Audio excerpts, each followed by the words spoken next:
আমি আরিয়ান, বাবা মার একমাত্র সন্তান। আমার ক্যারেক্টারটা কেমন তা আমি আসলে নিজেই জানি না। আসলে আমি ভালো থাকি না খারাপ তা শুধু সৃষ্টিকর্তাই বলতে পারবে। আমার একটা বেস্ট আছে, যার নাম হচ্ছে রোহান। ও আমার সাথেই আমেরিকাতেই পড়াশোনা করত। এখানে এসে আমাদের পরিচয় হয়। ও আমার যাবতীয় কাজে সাহায্য করে। আমি আমেরিকা থেকে ইঞ্জিনিয়ারিং এর উপর গ্র্যাজুয়েট কমপ্লিট করেছি। আমেরিকা পড়াশোনাকালীন আমি নিজে একটা কোম্পানি খুলি, যার নাম একটু অন্যরকম, কিং ইজ কিং কোম্পানি, যার দেখাশোনা রোহন করে। আর এটা সম্পর্কে কেউ জানে না, এমনকি আমার বাবাও না। অনেক তো হলো পরিচয়, এবার গল্পে ফেরা যাক। দীর্ঘ 5 বছর পর আজ দেশে ফিরেছি। এয়ারপোর্টে বাবা এসেছে আমাকে রিসিভ করতে। আমাকে দেখা মাত্রই জড়িয়ে ধরলো, আমিও জড়িয়ে ধরলাম। কেমন আছো মাই সান? অ্যাবসলিউটলি ফাইন বাবা, অ্যান্ড ইউ? দেখতেই তো পারছো বুড়ো হয়ে গেছি। কি যে বলো না বাবা, তুমি তো আমার থেকে এখনো বেশি হ্যান্ডসাম হয়েছো। হয়েছে, আর পাম দিতে হবে না, বাসায় চলো। হুম। তারপর আমি আর বাবা টুকটাক বিজনেসের বিষয়ে কথা বলতে বলতে বাসায় চলে আসলাম। বাবা আমাকে নামিয়ে দিয়ে গাড়ি পার্ক করতে চলে গেল। আমি বাড়িতে ঢুকেই, মা, মা কোথায় তুমি? মা রান্নাঘর থেকে বেরিয়ে আমায় তো দেখি অবাক, কারণ আমি বাবাকে বারণ করেছিলাম যাতে মাকে আমার আসার খবরটা না বলে, কারণ আমি মাকে সারপ্রাইজ দিতে চেয়েছিলাম। এদিকে মা আমাকে দেখে খুশিতে কান্না করে দিয়েছে। মা দৌড়ে এসে আমার গালে কপালে চুমু খেতে লাগলো। এতদিন পর আমার কথা তোর মনে পড়লো? আরে মনে পড়বে না কেন, ওখানে সবসময় তোমাদের মিস করতাম। তাছাড়া তোমাদের সাথে তো ভিডিও কলে কথা হতোই। তোর সাথে কথাই পারবো না। আর তুই আসবি একটাবার জানালি না আমায়? তোর জন্য ভালো ভালো খাবার রান্না করতাম। আমি তো জানাতে চেয়েছিলাম, কিন্তু ও তো তোমায় সারপ্রাইজ দিতে চেয়েছিল, তাই আর বলিনি। তার মানে এগুলোর মাথা আপনি? আর ছেলেটাও হয়েছে বাবার মতো। দেখতে হবে না ছেলেটা কার? চুপ বুড়ো, ও আমার ছেলে। যাও ফ্রেশ হয়ে আসো। কি? ছেলের সামনে আমায় এত বড় অপমান? তোমায় আমি পরে দেখে নেব। এই বলে বাবা চলে গেল, আর এদিকে আমি আর মা হাসতে লাগলাম। যা বাবা, তুইও ফ্রেশ হয়ে আয়। হুম। এই বলে আমি আমার নিজের রুমে চলে আসলাম, মানে যে রুমটাতে আমি আগে থাকতাম আর কি। ঠিক আগের মতোই আছে, যেমনটা আমি 5 বছর আগে রেখে গেছিলাম। মা খুব যত্ন করে গুছিয়ে রেখেছে। যতই হোক, একটা মাত্র সন্তান। তারপর ফ্রেশ হয়ে নিচে আসলাম খেতে। এসে দেখি বাবা মা আমার জন্য অপেক্ষা করছে। আমি গিয়ে বাবার পাশে বসে পড়লাম। তারপর মা আমাদের খাবার বেড়ে দিলেন। খেতে খেতে বাবা প্রশ্ন করলো যে আমেরিকার দিনকাল কেমন কাটলো। ওখানে তো সবসময় পড়াশোনা নিয়েই ব্যস্ত থাকতাম, আর সাথে তো বিজনেস আছেই। বলতে গিয়ে আটকে গেলাম, কারণ এই বিষয়ে তো বলা যাবে না। বিজনেস মানে? আরে আরে, তোমার বিজনেস, তুমি একা একা সব সামলাও না, তাই চিন্তা করতে হয়। ও, তাই বল। তারপর খেয়ে দিয়ে এসে শুয়ে পড়লাম। ভাবছি কাল একটু ঘুরে পরশু থেকে অফিসে জয়েন করব। তারপর ঘুমিয়ে রাতটা পার করলাম, কারণ জার্নি করার ফলে শরীরটা ক্লান্ত ছিল। তারপর বিছানা ছেড়ে এসে উঠে ওয়াশরুমে চলে গেলাম ফ্রেশ হতে। তারপর ফ্রেশ হয়ে বিছানায় বসতে না বসতে মায়ের খেতে ডাকছে, তাই আমিও আর দেরি না করে চলে গেলাম খেতে। তারপর 3জন একসাথে খেয়ে নিলাম, মানে আমি, বাবা আর মা। বাবা কিছুক্ষণ পর অফিসে চলে গেলেন। মা খাবারের প্লেটগুলি কাজের মেয়েকে তুলতে বলে গেলে রান্নাঘরে চলে গেলেন। আর আমি রুমে এসে রেডি হতে লাগলাম। ভাবলাম এলাকাটা একটু ঘুরে দেখতে হবে, অনেকদিন ঘোরা হয়নি। তারপর রেডি হওয়া কমপ্লিট হলে আয়নায় দেখতে লাগলাম। আসলে আমি দেখতে অতটা ভালো না, ভীষণ ভালো। All in story, but in real life I am very bad looking boy. তবে লোকে বলে আমি নাকি হাসতে জানি না, আর যে হাসিটা দিই সেটা নাকি জোর করে। যাই হোক, কালো জিন্স প্যান্টের সাথে হলুদ গেঞ্জি আর হলুদ কেটস জুতো। আমি আমার গেঞ্জির সাথে জুতো ম্যাচ করে পরি। তারপর নিচে এসে মাকে ডাক দিই, মম আমি একটু বাইরে গেলাম ঘুরতে। মায়ের সময় দেখেই তো অবাক, তিনি কিছু না বলে তার চোখ থেকে কাজল একটু তুলে আমার কপালের এক সাইডে লাগিয়ে দিল। তোকে দেখতে একদম রাজপুত্রের মতো লাগছে, তাই কাজলটা লাগিয়ে দিলাম যাতে কারো নজর না লেগে যায়। আমি আর কি বলবো, সোজা ওখান থেকে আমার বাইক সংগ্রহশালায় চলে আসলাম। আসলে আমি বাইক বেশি পছন্দ করি বলে বাবা আমার জন্য এতগুলো বাইক নিয়ে এনে রেখেছেন। তারপর এর মধ্যে থেকে একটা হলুদ বাইক নিয়ে বাইরে আসলাম। আসলে গেঞ্জি হলুদ পরেছি তো তাই বাইকও হলুদ নিলাম। আপনাদের বলে রাখা ভালো যে আমি আসার পর বাবা আমার জন্য কয়েকজন সিকিউরিটি গার্ড রেখেছেন। আমি তাদের কাছে গিয়ে বললাম আমায় ফলো করো। তারপর বেরিয়ে পড়লাম। বাইকটা একটু জোরে চালাচ্ছিলাম, হঠাৎ একটা মেয়ে বাইকের সামনে চলে আসে, আর আমি সাথে সাথেই ব্রেক করি। গাড়ির গতি বেশি থাকায় আমি সামনে ছিটকে গিয়ে মেয়েটির গায়ের উপরে পড়ি। আপনারা কি ভাবছেন এই মেয়েটি নায়িকা? ঠিকই ভেবেছেন, এই মেয়েটি নায়িকা। ঘটনাটা হয়েছে এইরকম, মানে যে তিথি মানে নায়িকা, ওর এক বান্ধবীর সাথে রাস্তা ফুটপাত দিয়ে হাঁটছিল। হঠাৎ সে সামনে একটা ইটের গুড় দেখতে পাই, আর সেটাই লাথি মারে। ফলে তার স্যান্ডেলটা রাগে চলে যায়। যখন সে স্যান্ডেলটা নিতে যায় তখনই ঘটনাটা ঘটে। এবার মূল ঘটনায় আসি। ও আমার বর গো, তোমার সাথে আমার বিয়ে হলো না গো, তার আগে আমি মরে গেলাম গো।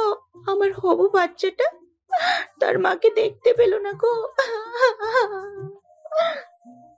আরিয়ান তো তিথির এই কথাগুলো শুনে ভাবলাকান্তের মতো ওর দিকে তাকিয়ে আছে আর মনে মনে ভাবছে কি বলছে এসব। তারপর তাকে কয়েকটা ঝাঁকুনি দেয়, কিন্তু না, তিথি বকেই চলেছে। তাই শেষে উপায় না পেয়ে আরিয়ান তিথিকে চর বসিয়ে দেয়। চর খেয়ে তিথি চমকে ওঠে, তারপর চোখ খুলে আশেপাশে তাকিয়ে দেখে, তারপর চিৎকার করে ওঠে যে সে বেঁচে আছে। আর এদিকে ওর সব কাণ্ড দেখে আরিয়ানের মেজাজ গরম হয়ে যায় আর তিথিকে ধাক্কা দিয়ে নিজের থেকে ছাড়িয়ে নেয়। ধাক্কা দেওয়ার সাথে সাথে ধাক্কা দেয় তিথি একটু ব্যথা পায়, তাই উঠে সে ঝগড়া শুরু করে দেয়। ভারী বজ্জাত মানুষ তো আপনি, একে আমার উপর এসে পড়লেন, তার উপর আবার ধাক্কা দিলেন। দেখতে তো পুরো শুটকো ইঁদুরের মতো, কিন্তু ওজন তো আফ্রিকান হাতির মতো। হোয়াট দ্য হ্যাঁ স্টুপিড গার্ল, হোয়াট ইউ সে? আমি শুটকি ইঁদুর আবার হাতি? একে তো ব্যাঙের মতো লাফ মেরে আমার গাড়ির সামনে চলে আসছে, তারপর বড় বড় কথা। কি আমি ব্যাং? আপনি ব্যাং, আপনার 29 গোষ্ঠী ব্যাং। আর রাস্তাটা কি আপনার বাবার যে আমি রাস্তায় নামতে পারবো না? Hey, you just crossed your limit. You know who I am? আপনি শাহরুখ খান নাকি ডোনাল্ড ট্রাম্প যে আপনাকে চিনতে হবে? তোমার কোনো ধারণাও নেই যে আমি তোমার সাথে কি করতে পারি।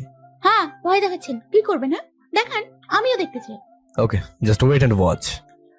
এই বলে আরিয়ান বাইক নিয়ে চলে আসে আর তিথিও চলে যায়। আরিয়ান খুব রেগে আছে। সে সিকিউরিটিকে ডেকে বলে, সিকিউরিটি, একটু আগে যে মেয়ের সাথে আমার ঝগড়া হলো তার পুরো ডিটেলস আমার চাই। ওকে বস।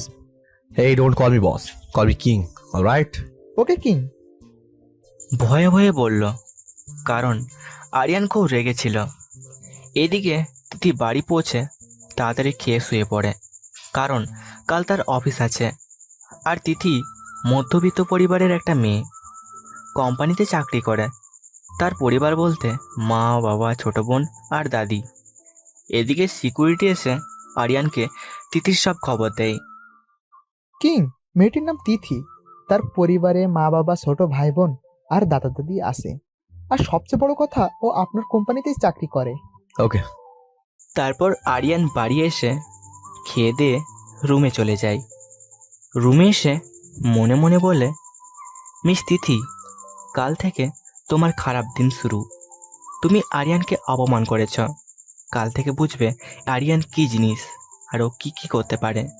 পরের দিন সকালে ঘুম থেকে একটু তাড়াতাড়ি ওঠে, কারণ আজ জয়েন করবে। তারপর ফ্রেশ হয়ে নিচে গেল খাবার খেতে। সেখানে বাবার সাথে টুকটাক কথা বলে খাবারটা শেষ করে নিজের রুমে চলে গেল।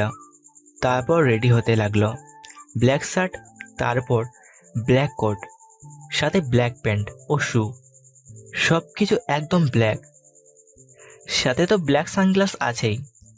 তারপর বেরিয়ে গেল একা একা, কারণ তার বাবা আগেই চলে গেছে। এইদিকে তিথি এখনো ঘুম থেকে ওঠেনি। তার মা সেই কখন থেকে ডাকছে। তারপর না পেরে জল এনে তিথির মুখে জলে ছিটা দেয়। এতে তিথির ঘুম ভেঙে যায়। উফ মা, তুমি না একটু শান্তিতেও ঘুমাতে দেবে না? একটু আগেই তো ঘুমালাম। তো একটু আগে ঘুমালি তাই না? কাল সেই সন্ধ্যাবেলা ঘুমিয়েছিস, এখন উঠলি। আর তোর নাকি অফিসে আজ জরুরি কাজ আছে। কয়টা বাজে জানিস? কয়টা? 9টা। কি 9টা বাজে? আর তুমি আমায় এখন ডাকছো? না জানি আজ আমার কি হবে। আল্লাহ, আজ অফিসে নতুন স্যার আসবে আর আমি আজকেই লেট। না জানি আমার চাকরিটাই চলে যায়, কারণ শুনেছি নতুন বস নাকি খুব রাগী। এখন সব দোষ আমার তাই না? সেই কখন থেকে তোকে ডাকছি, কিন্তু কে শোনে কার কথা? এদিকে তিথি এক দৌড়ে চলে যায় ওয়াশরুমে। তারপর ফ্রেশ হয়ে একটু সাজুগুজু করে বেরিয়ে পড়ে অফিসের উদ্দেশ্যে। তার মা অবশ্য খাবার জন্য ডেকেছিল, কিন্তু খায়নি, কারণ এমনি অনেক লেট হয়ে গেছে বলে। এদিকে আরিয়ান অফিস পৌঁছতে দেখলো বাবা সহ অফিসের সবাই ফুল মালা নিয়ে দাঁড়িয়ে আছে।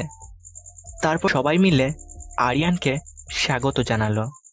বাবা আরিয়ানকে সবার সাথে পরিচয় করিয়ে দিল, কিন্তু তিথিকে একবারও দেখলো না। সে মনে মনে ভাবছে, ও কি এখানে চাকরি করে না? আর সিকিউরিটি কি আমাকে মিথ্যে ইনফরমেশন দিল? কিন্তু এটা তো হওয়ার কথা নয়। তাহলে আমি মনে মনে এগুলোই ভাবছিলাম। তারপর আমাকে বাবা একটা রুমে নিয়ে গিয়ে একটা চেয়ার দেখিয়ে তাতে বসিয়ে দেন। এতদিন এই চেয়ারটা আমি সামলাচ্ছি মাই বয়, কিন্তু এখন থেকে এর দায়িত্ব তোমার। তোমাকেই সব সামলাতে হবে। I will try my best বাবা। আমি আমার সর্বোচ্চ দেওয়ার চেষ্টা করব। আমি জানি তুমি পারবে, তাই তো তোমার উপর দায়িত্ব দিয়ে আমি বাকি জীবনটা একটু রেস্ট নিতে চাই। তারপর বাবা একটা ছেলেকে ডাক দেন। আরিয়ান, এই হচ্ছে আকাশ, তোর ম্যানেজার আঙ্কেলের ছেলে। এখন থেকে ও ম্যানেজার। তা বাবা আমাকে কাজ বুঝিয়ে দিয়ে চলে গেলেন। তখন আমি পিয়নকে ডাক দিই। আচ্ছা, এই অফিসে কি তিথি নামে কেউ চাকরি করে? শিওর হওয়ার জন্য জিজ্ঞাসা করলাম, কারণ আমি এখনো সবাইকে চিনি না। জি স্যার, ওনাকে একটু ডেকে দিন না। কিন্তু স্যার উনি তো এখনো আসেনি। আসেননি মানে? অফিসে টাইম কয়টা? আমি একটু রেগেই বললাম, কারণ নতুন বস আসবে জেনেও দেরি করেছে। আচ্ছা শুনুন, আপনার তিথি ম্যাডাম আসলে আমার সাথে দেখা করতে বলবেন। আচ্ছা sir. Okay, you can go now. তারপর পিয়ন চলে গেল। আমি একা একা বলতে লাগলাম, মিস তিথি, তুমি প্রথম দিনেই শাস্তির ব্যবস্থা করে দিলে তোমার। সামনে তো আরো অনেকদিন পড়ে আছে। এই বলে একটা টেবিল মার্কা হাসি দিল। এইদিকে তিথি অফিসে পৌঁছে ঘড়ির দিকে তাকিয়ে হ্যাং হয়ে যাবার উপক্রম, কারণ 10টা বেজে গেছে। তাই সে তাড়াতাড়ি নিজের ডেস্কে বসে সৃষ্টিকর্তাকে ডাকতে লাগে। কিন্তু তিথির সব ভাবনার উপর জল ঢেলে পিয়ন এসে তিথিকে বলে, স্যার আপনাকে ডেকেছে। এই কথা শুনে তো তিথির অবস্থা খারাপ। না জানি তাকে অনেক বড় শাস্তি পেতে হবে, নয়তো চাকরি থেকে বিদায়। কারণ সে শুনেছে যে নতুন স্যার খুব রাগী। এইসব ভয় বুকের মধ্যে নিয়ে আস্তে আস্তে গিয়ে স্যারের দরজা গিয়ে নক করলো। মে আই কামিং স্যার?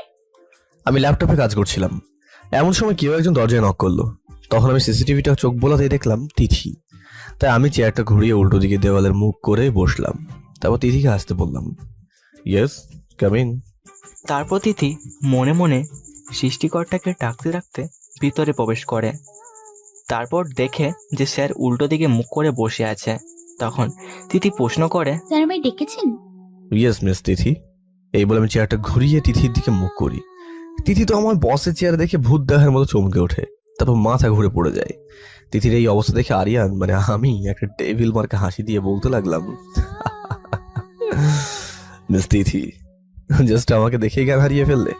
সামনে তো আরো দিন পড়ে আছে। Just wait and watch. তোমার সাথে সামনে কি কি ঘটতে চলেছে তুমি জাস্ট কল্পনাই করতে পারবে না। তারপর আরিয়ান পিয়নকে ডাক দেয়। পিয়ন এসে দেখে তিথি মেঝেতে পড়ে আছে। স্যার, তিথি ম্যাডাম এখানে পড়ে আছে কেন? ও এখানে পড়ে আছে কেন সেটা জানার জন্য আপনাকে ডাকিনি। আপনারা হয়তো ভাবছেন যে পিয়নকে আমি আপনি করে বলছি কেন। আসলে উনি অনেক আগের লোক তো, আর ছোট থেকে দেখে আসছি। অন্য সময় ওনাকে আমি চাচা বলেই ডাকি। শুনুন, অফিসে তিথির কাছে কোনো মেয়ে বন্ধু আছে? কেন স্যার? আবার প্রশ্ন করছেন? সরি স্যার, অফিসে তিথি ম্যাডামের কাছের বন্ধু বলতে লিজা ম্যাডামই আছেন। ও, তাহলে ওনাকে একটু আমার রুমে পাঠিয়ে দিন। এই বলে পিয়ন চলে যায় আর লিজাকে গিয়ে বলে যে আমি ডাকছি। লিজা আমার রুমের সামনে এসে নক দেয়। May I coming sir? Yes come in. আসলে লিজা আরিয়ানকে প্রথম যখন ফুল দিয়ে স্বাগত জানিয়েছিল তখন দেখেই ক্রাশ খায়। তাই আরিয়ানের রুমে ঢুকে এক নজরে আরিয়ানের দিকে তাকিয়ে আছে। এদিকে তিথি যে অজ্ঞান হয়ে মেঝেতে পড়ে আছে সেদিকে সে লক্ষ্যই করেনি। আরিয়ান বিষয়টা বুঝতে পেরে লিজাকে একটু রাগি সুরেই বলে, miss Liza, are you this friend? জি স্যার। তাহলে যান, গিয়ে তিথিকে তার বাড়িতে পৌঁছে দিয়ে আসুন। আর আপনার আজ ছুটি। লিজা আরিয়ানের কথা শুনে নিচের দিকে তাকিয়ে দেখে তিথি মেঝেতে পড়ে আছে। তাই সে তাড়াতাড়ি গিয়ে তিথির কাছে গিয়ে বসে বলতে লাগলো, স্যার, তিথির কি হয়েছে? ও এভাবে পড়ে আছে কেন? কিন্তু আরিয়ানের দিকে তাকাতেই চুপ হয়ে গেল, কারণ আরিয়ানের চোখ রাগে লাল হয়ে আছে। তাই আর কথা না বলে পিয়নের সাহায্যে তিথিকে তুলে বাড়ি নিয়ে যায়। তিথির মা তো তিথির এই অবস্থা দেখে কান্নাকাটি জুড়ে দেয়। কিন্তু লিজা তাকে বোঝায় যে তিথি একটু ভয় পেয়েছে, তাই অজ্ঞান হয়ে গেছে। তার থেকে আপনি বরং একটু জল নিয়ে আসুন। এই বলে লিজা তিথিকে রুমে নিয়ে বেডে শুইয়ে দেয়। শোয়ানোর সাথে সাথে তিথি লাফ দিয়ে ওঠে। এই অবস্থা দেখে তো লিজা চমকে ওঠে। তিথিকে জিজ্ঞেস করে, এই, তুই না অজ্ঞান ছিলি, তাহলে উঠলি কেমন করে? আসলে আমি অজ্ঞান হইনি। অজ্ঞান হসনি মানে? অভিনয় করেছিলাম। তারপর তিথি লিজাকে সেদিনকার ঝগড়ার কথা বলে, মানে তিথি আর আরিয়ানের ঝগড়ার কথা। এগুলো শুনে তো চোখ বড় বড় করে তিথির দিকে তাকিয়ে আছে। ও মাই গড, তুই আর ঝগড়া করার মানুষ পেলি না? শেষে কিনা আরিয়ান স্যারের সাথে? স্যার যে রাগী, ওরে বাবা! আমি আগে জানতাম নাকি উনি আমাদের নতুন boss? Now only God can save you. ঝগড়া যখন তুই করেছিস তখন তুই সামলা, আমি গেলাম। এই বলে লিজা চলে যায় আর তিথি মন খারাপ করে বসে থাকে। এদিকে অফিসের কাজ শেষ করে আরিয়ান সন্ধ্যার দিকে বাড়ি ফেরে। তারপর ফ্রেশ হয়ে একটু খেতে বসে। খেতে খেতে আরিয়ানকে তার বাবা বলে, আরিয়ান, তোমার জয়েনিং উপলক্ষে পরশু একটা পার্টি অ্যানাউন্স করেছি। আর কাল তোমাকে অফিসে যেতে হবে না। কাল রিয়া আসছে, তুমি ওকে গিয়ে এয়ারপোর্ট থেকে নিয়ে আসবে। আর আমি কাল অফিসে গিয়ে সবাইকে ইনভাইট করব। হুম। তারপর খাবার শেষে আরিয়ান রুমে গিয়ে ঘুমিয়ে পড়ে। এদিকে আরিয়ানের বাবা আকাশকে পার্টির যাবতীয় সকল দায়িত্ব দিয়েছে। আর পার্টি উপলক্ষে আকাশ আরিয়ানদের বিরুদ্ধে একটা মারাত্মক প্ল্যান করেছে, কারণ আকাশের অনেক আগে থেকেই আরিয়ানদের সম্পত্তির উপর নজর দেয়। নায়িকার নাম তিথি থেকে পরিবর্তন করে রিমা রাখলাম। তিথি নামটাতে আমি নায়িকা নায়িকা ফিলিংস পাচ্ছি না, তাই পরিবর্তন করলাম। পরের দিন আরিয়ান ঘুম থেকে উঠে ফ্রেশ হয়ে খাবার খেয়ে নেয়। একটু পরে বেরিয়ে পড়ে এয়ারপোর্টের উদ্দেশ্যে রিয়াকে আনতে। আপনারা রিয়াকে চিনতে পারলেন না, তাই তো? আসলে রিয়া হচ্ছে আরিয়ানের মামাতো বোন। ছোটবেলায় সে তার মা বাবার সাথে অস্ট্রেলিয়া চলে যায়, আর আজ এতদিন পর বেড়াতে আসছে। কিন্তু তার আসার কারণটা যে অন্য, তা পরে জানতে পারবেন। এইদিকে আজ রিমা খুব ভয়ে ভয়ে অফিসে আসে, না জানি আরিয়ান তাকে কি শাস্তি দেয়। এই ভেবে ভয়ে ভয়ে এসে নিজের ডেস্কে বসে, কিন্তু না, আজ তার ডাক আসছে না। ব্যাপার কি? স্যার কি আমায় ক্ষমা করে দিল? আমি কাল অজ্ঞান হয়ে গেছিলাম, সেজন্য বোধহয় ক্ষমা করে দিয়েছে। ওয়াও রিমা, তুই তো ফাটিয়ে দিয়েছিস। কি অভিনয়টাই না করেছিস! হাতিটা তোকে ক্ষমা করে দিয়েছে। এই বলে সে ওখানে মনে মনে কিছুক্ষণ ডান্স করে নিলাম, কিন্তু পরবর্তীতে পিয়ন এসে বলে, ম্যাম, স্যার আপনাকে ডাকছে। কেন?" সেটা তো জানি না, কিন্তু সবাইকে একসাথে ডেকেছে। পিয়নের কথা শুনে রিমা চিন্তায় পড়ে যায়। সবাইকে কেন ডাকছে? সবার সামনে আমায় অপমানিত করবে না তো? এটা ভাবতেই রিমা ঢোক গিলে। তারপর স্যারের কেবিনে গিয়ে দেখে সবাই আসছে, তাই সেও সবার সাথে স্যারের রুমে প্রবেশ করলো। আরেকটা বড় ধরনের ধাক্কা খেল, কারণ স্যারের চেয়ারে তাদের আগের স্যার মানে আরিয়ানের বাবা বসে আছে। এটা দেখে রিমা একটু অবাক হয় আর মনে মনে ভাবে, তাই তো বলি, আমার এতক্ষণ ডাক পড়ছিল না কেন? আজ তো বেটা অ্যানাকোন্ডা আসেনি। তুই ভাবলি কেমনে রে যে বেটা খবিস তোকে এত সহজে ছেড়ে দেবে? তোর তোর এত ডান্স করাটাই আমার বৃথা হয়ে গেল। কিন্তু আরেকটা কথা ভেবে আবার খুশি হলাম যে বড় স্যার আবার অফিসে আসছে। তার মানে বোধহয় বেটা বদ ছেলে আর আসবে না। আপনাদের ডাকা হয়েছে এজন্য যে আপনাদের নতুন স্যার আরিয়ানের জয়েনিং উপলক্ষে কাল সন্ধ্যায় একটা পার্টি অ্যানাউন্স করেছে। আর আপনারা সবাই সেখানে ইনভাইটেড। সবাইকে আসতে হবে। যে আসবে না তার চাকরি আর থাকবে না, মনে থাকবে? আর কাল অফিস ছুটি থাকবে। এখন আপনারা আসতে পারেন। তারপর রিমা সহ সবাই যে যার কাজ করতে লাগলো। এদিকে আরিয়ান 1.5 ঘন্টা ধরে এয়ারপোর্টে বসে আছে, কিন্তু রিয়ার আসার কোনো নাম নেই। তাই মেজাজটা খারাপ হয়ে যায়। হঠাৎ কে যেন আরিয়ানের চোখ ধরে। আরিয়ান নিজের চোখটা ছাড়িয়ে পিছনে ফিরে দেখে একটা মেয়ে মডার্ন ড্রেস পরে দাঁড়িয়ে আছে। আপনারা যে যার মতো ধরে নিন মডার্ন ড্রেস মানে কি, কারণ আমারও তো ধারণা নেই। হেই, হু আর ইউ? তোমার সাহস কি করে আমার চোখ ধরার? কুল বেবি কুল। আমি রিয়া, তুমি আরিয়ান, ঠিক বলেছি? এবার গাড়িতে ওঠো, এমনি অনেক দেরি হয়ে গেছে। কি ছেলে রে বাবা, সাথে একটা এত সুন্দর মেয়ে, কোথায় একটু ভালো করে কথা বলবে তা না, রাগ দেখাচ্ছে। দাঁড়াও জাদু, তোমাকে আমি সোজা করবো। তারপর গাড়িতে করে তারা চলে আসে বাড়িতে। গাড়িতে রিয়া অনেক কথা বলেছে, কিন্তু আরিয়ান হ্যাঁ না ছাড়া কিছুই বলেনি। তাই রিয়ার মেজাজটা খুব খারাপ হয়ে আছে। বাড়ি পৌঁছতেই সে রিয়া তার আন্টির কাছে চলে যায় আর আরিয়ানের নামে বিচার দেয়। আন্টি, আন্টি, কোথায় তুমি? কি হলো রে মা, কেমন আছিস? মনে হচ্ছে খুব রেগে আছিস। রাখবো না তো কি করব? তোমার ছেলে আমার সাথে একটুও কথা বলেনি, তুমি এর বিচার করো। আচ্ছা বাবা, করব। আগে যা ফ্রেশ হয়ে নে। তারপর রিয়াকে তার রুম দেখিয়ে দেয় আর রিয়া ফ্রেশ হয়ে নেই। এভাবে সারাদিনটা কেটে যায়। রাতে সবাই একসাথে খেতে বসে। রিয়া এসে আরিয়ানের উল্টো দিকে বসে। খাবার খেতে খেতে রিয়া তার পা আরিয়ানের পায়ের উপর সুড়সুড়ি দেয়, ফলে আরিয়ান লাফ দিয়ে ওঠে। কি রে, লাফ দিয়ে উঠলি কেন? না না, কিছু না, এমনি। এদিকে রিয়া আরিয়ানের কাণ্ড দেখে মুচকি মুচকি হাসছে। আরিয়ান আবার খেতে বসলে রিয়া আবার সুড়সুড়ি দেয়। মা, আমার না খাওয়া হয়ে গেছে, আমি রুমে গেলাম।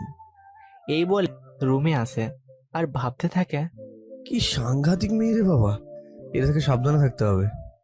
তারপর আরিয়ান শুয়ে পড়ে। মাঝরাতে আরিয়ানের ঘুমটা ভেঙে যায়। ঘুম ভাঙতেই সে বুকের ওপর ভারী কিছু অনুভব করে। এতে আরিয়ান চমকে ওঠে আর লাফ মেরে উঠে ঘরের লাইট অন করে। লাইটটা অন করতেই দেখে রিয়া ঘুম ঘুম চোখে তাকিয়ে আছে। আরিয়ানের রাগ তো চরম পর্যায়ে উঠে যায়। রিয়া, এটা কি ধরনের বেয়াদবি? তুমি এত রাতে আমার রুমে কি করছো? এসেছো ঠিক আছে, কিন্তু আমাকে জড়িয়ে ধরে শুয়ে আছো। মা বাবা যদি দেখে ফেলতো, কি ভাবতো বলো তো? আরিয়ানের কথা শুনে রিয়া একটু ভয় পেয়ে যায় আর ধীরে ধীরে বলে, আ- আ- আসলে আমার রুমে একা একা ঘুমাতে ভয় করছিল, তাই তোমার রুমে এসেছি। তুমি মাকে বলতে পারতে আমার রুমে কেন এসেছো। যাও নিজের রুমে গিয়ে শুয়ে পড়ো। না, যাব না, আমার ভয় করছে। তুমি যাবে কি না? না, যাব না, তুমি যা করার করে নাও। মা, মা, ও মা। আরিয়ানের ডাক শুনে আরিয়ানের মা আর তার বাবা তাড়াহুড়ো করে আরিয়ানের রুমে আসে আর জিজ্ঞাসা করে, কি হয়েছে বাবা, ডাকছিস কেন এত জোরে? তোমার ভাইয়ের মেয়েকে সাথে করে নিয়ে যাও, আর ওকে আমার থেকে একটু দূরে থাকতে বলবে, না হলে আমি কি করে দেবো আমি নিজেই জানি না। আরিয়ানের কথা শুনে ওর বাবা মা ভয় পেয়ে যায়, কারণ তারা জানে আরিয়ান রেগে গেলে যা কিছু করতে পারে। তাই তিনি রিয়ার দিকে তাকান আর জিজ্ঞাসা করলেন, কি রে রিয়ামা, তুই এই রুমে কেন এসেছিস? আন্টি, আমার রুমে একা ঘুমাতে ভয় করতে করতে সকাল হয়ে যায়। তাই সে তাড়াতাড়ি ফ্রেশ হয়ে খাওয়া দাওয়া করে নেয়, কারণ আজকে রোহান দেশে আসবে। তারপর রেডি হয়ে বেরিয়ে পড়ে। এদিকে রিয়া ঘুম থেকে ওঠে আরিয়ানের করে, কিন্তু পায় না। তাই আন্টিকে জিজ্ঞেস করে, জানতে পারে যে আরিয়ান তার বন্ধুকে নিতে এয়ারপোর্টে গেছে। এটা শুনে জানতে দেবে না যে কোম্পানিটা আরিয়ানের। তারপর তারা একটা রেস্টুরেন্টে ঢুকে। ব্রো, দিনকাল কেমন কাটছে? ভালোই কাটছিল, এখন আরো ভালো কাটবে, কারণ আমার ভাই এখন থেকে আমার সাথে থাকবে। ঠিক বলেছিস। আচ্ছা, তুই আরিয়ানের বাবা সবাইকে স্বাগত জানাচ্ছে। মাঝে মধ্যে আরিয়ানকে ডেকে অনেকের সাথে পরিচয় করিয়ে দিচ্ছে। তো একটা জায়গায় দাঁড়িয়ে থেকে গল্প করছিল। হঠাৎ আরিয়ানের গেটের দিকে চোখ যেতেই আর চোখ ফেরাতে পারছে না, কারণ ওদিক দিয়ে তখন রিমা আসছিল। রিমাকে দেখে আরিয়ান রীতিমতো ক্রাশ খায়। এদিকে বেচারা রোহান বকে যাচ্ছে, কিন্তু উত্তর পাচ্ছে না। তাই সে আরিয়ানের দিকে তাকাতেই দেখে সে গেটের দিকে অলক্ষীনভাবে তাকিয়ে আছে। তাই রোহানও গেটের দিকে তাকায় আর দেখে মিষ্টি মেয়ে আসছে। তখন রোহানকে একটু ঝাঁকুনি দেয় আর বলে, এ আরিয়ান, আরিয়ান, হ্যাঁ হ্যাঁ, কি হয়েছে? তা ওটা কি আমার ভাবি নাকি রে? কোনটা? যার দিকে তখন তাকিয়েছিলি? কার দিকে তাকিয়েছিলাম? থাক, আর মিথ্যে বলতে হবে না। তবে যা বল, ভাবি কিন্তু অনেক কিউট রে। চুপ কর, তুই কিন্তু বেশি বেশি বকছিস, মার খাবি। একটু পর রোহান দেখতে পায় যে বাড়ির মধ্যে যে মেয়েটা সব কিছু দেখে নিয়েছিল সেই মেয়েটা মানে রিয়া ওদের দিকে আসছে। তাই রোহান আরিয়ানের পিছনে লুকিয়ে পড়ে। রোহানের এমন কীর্তি দেখে আরিয়ান অবাক হয়ে জিজ্ঞেস করে, কি রে, তোর আবার কি হলো? কিছু না ভাই, তুই সামনে দেখা প্লিজ। Good evening. আমাকে কেমন লাগছে? Nice, only nice. So nice. By the way, তোমার পেছনে ওটা কে লুকিয়ে আছে? ও, ওটা তো রোহান, আমার বন্ধু। আজই আমেরিকা থেকে আসলো। ও, কিন্তু অমন করে লুকিয়ে আছে কেন? এই রোহান, বাইরে আয়। তারপর রোহানকে জোর করে সামনে নিয়ে আসলো। রোহানকে দেখা মাত্র রিয়া তেলে বেগুনে জ্বলে উঠল। You you stupid! এই আরিয়ান, এই বেয়াদবটা এখানে কেন? আরে বললাম না, আমার বন্ধু। কি তুমি ওকে এমন করে বকছো কেন? সেটা তোমার এই গুণধর বন্ধুকে জিজ্ঞাসা করো। এই বলে রিয়া রাগে গজগজ করতে করতে চলে গেল। তারপর আরিয়ান রোহানের দিকে একটু কেমন করে তাকালো আর জিজ্ঞাসা করলো, তুই আমার বাড়িতে আসার পর থেকে দেখছি পাগলামি করছিস। আর তুই কি রিয়াকে আগে থেকে চিনিস? না, কেন? তাহলে ও তোকে এমন করে বকে গেল কেন? সে কাহিনী তো পরে শোনাবো, আগে ওর রাগটা ভাঙিয়ে আসি।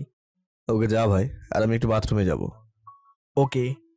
তারপর রোহান চলে যায় আর আরিয়ান বাথরুমে যায়। কিন্তু অনেকক্ষণ হয়ে গেল, পার্টিতে আর দেখা যায় না। আর এদিকে আকাশের ফোনে কল আসে। আকাশ ফোন রিসিভ করতেই ওপাশ থেকে বলে ওঠে, বস, কাজ হয়ে গেছে, ওকে বেঁধে রেখেছি, আপনি তাড়াতাড়ি চলে আসেন। আকাশ পার্টি রেখেই খুব দ্রুত তার ডেরায় চলে যায়। ওখানে পৌঁছতেই একজন লোক এসে বলে, বস, ওকে ধরে আমরা ভিতরে রেখেছি। মুখ বেঁধে কালো কাপড় দিয়ে ঢাকা আছে, তাই আপনাকে চিনতে পারবে না। চলুন ওর কাছে আপনাকে নিয়ে যাই। চলো। আকাশ ওই লোকের সাথে ভিতরে প্রবেশ করে। ভিতরে আরও 5 থেকে 6 জন লোক ছিল। তারপর আকাশ ধীরে ধীরে বেঁধে রাখা লোকটার কাছে যায়। তারপর হাসতে হাসতে বলে, mister Aryan, I am very sorry, but কি করব বলো, আমাকে যে বড়লোক হতেই হবে। আর বড়লোক হতে চাইলে তোমার সম্পত্তিটা যে আমার নামে লিখে দিতে হবে। তবে চিন্তা করো না, আমাকে যেমন তুমি তোমার ম্যানেজার করেছো, আমিও সম্পত্তিটার মালিক হওয়ার পর তোমাকে আমার ম্যানেজার বানাবো। কি করবে তো আমার ম্যানেজারই? আমি এখন যত বেতন পাই তার থেকে তোমাকে বেশি বেতন দেব, কেমন?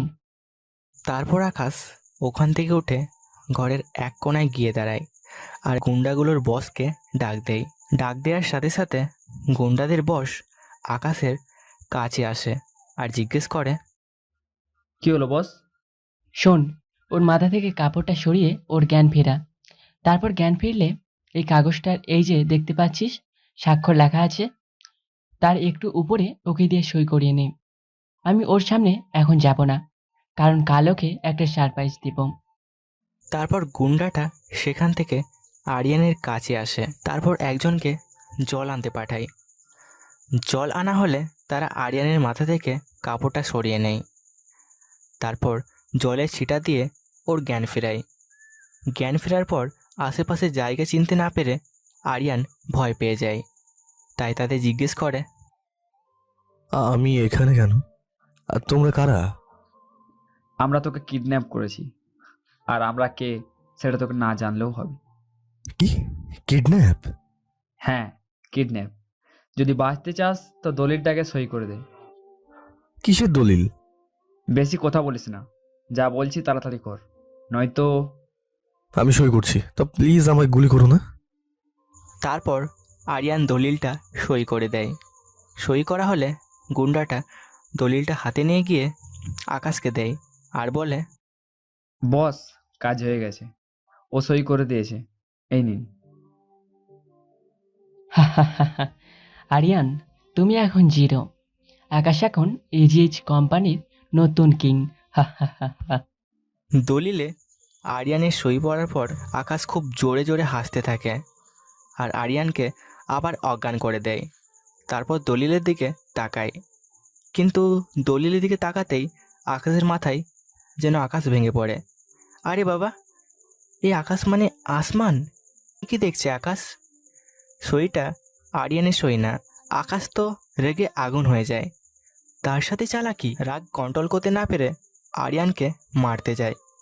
কিন্তু আরিয়ানের সামনে গিয়ে আকাশ আরেক দফা অবাক হয়, কারণ ওটা আরিয়ান নয়, অন্য কেউ। আকাশ রেগে গুন্ডাদের বসকে জিজ্ঞেস করে, এই, তোরা কাকে ধরে এনেছিস? এটা তো আরিয়ান নয়। তোদের দিয়ে একটা কাজও ঠিক মতো হয় না। কত কষ্ট করে প্ল্যানটা করেছিলাম, সব তোদের জন্য ভেস্তে গেল। বস, আমাদের কোনো দোষ নেই। পার্টিতে একজন ওকে আরিয়ান বলে ডেকেছিল, তাই আমরা ভাবলাম ওই আরিয়ান। আমারই ভুল হয়েছে। তোদের আরিয়ানের একটা ছবি দেওয়া উচিত ছিল।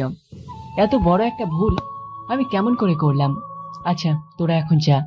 একটা কাজ তো ঠিক মতো করতে পারলি না, আবার তোদের দরকার পড়লে তখন তোকে ডেকে নেব। আর হ্যাঁ, এটাকে কোথাও ফেলে দিয়ে আয়। জ্ঞান ফিরলে বাসায় চলে যাবে। ভাগ ভালো আমায় দেখতে পায়নি, নইলে বড় ফাঁসা ফেঁসে যেতাম। তারপর আকাশ মনে মনে ভাবতে লাগে, আরিয়ান তো এটা নয়, তাহলে ও গেল কোথায়? কারণ পার্টিতে তো ওকে অনেকক্ষণ থেকে দেখতে পাইনি। তাই তো, আরিয়ান তাহলে কোথায় গেল? কোথায়? তাহলে চলুন আপনাদের আরিয়ানের কাছে নিয়ে যাই। আরিয়ান রোহনের সাথে কথা বলে বাথরুমে যায়। বাথরুম থেকে যখন সে পার্টিতে ফিরে আসে, তখন হঠাৎ তার চোখ রিমার ওপর যায়। আরিয়ান দেখতে পায় যে রিমা এক সাইডে একা একা দাঁড়িয়ে আছে। তখন আরিয়ানের মাথায় একটা দুষ্টু বুদ্ধি আসে। সে ধীরে ধীরে রিমার পিছনে যায় আর পিছন থেকে জড়িয়ে ধরে, সাথে মুখটাও এক হাত দিয়ে চেপে ধরে, যাতে চিৎকার না দিতে পারে। তারপর সেখান থেকে সোজা ছাদে যাওয়ার পর আরিয়ান রিমাকে ছেড়ে দেয়। ছাড়া পেয়ে রিমা যেন বাঘিনী হয়ে ওঠে।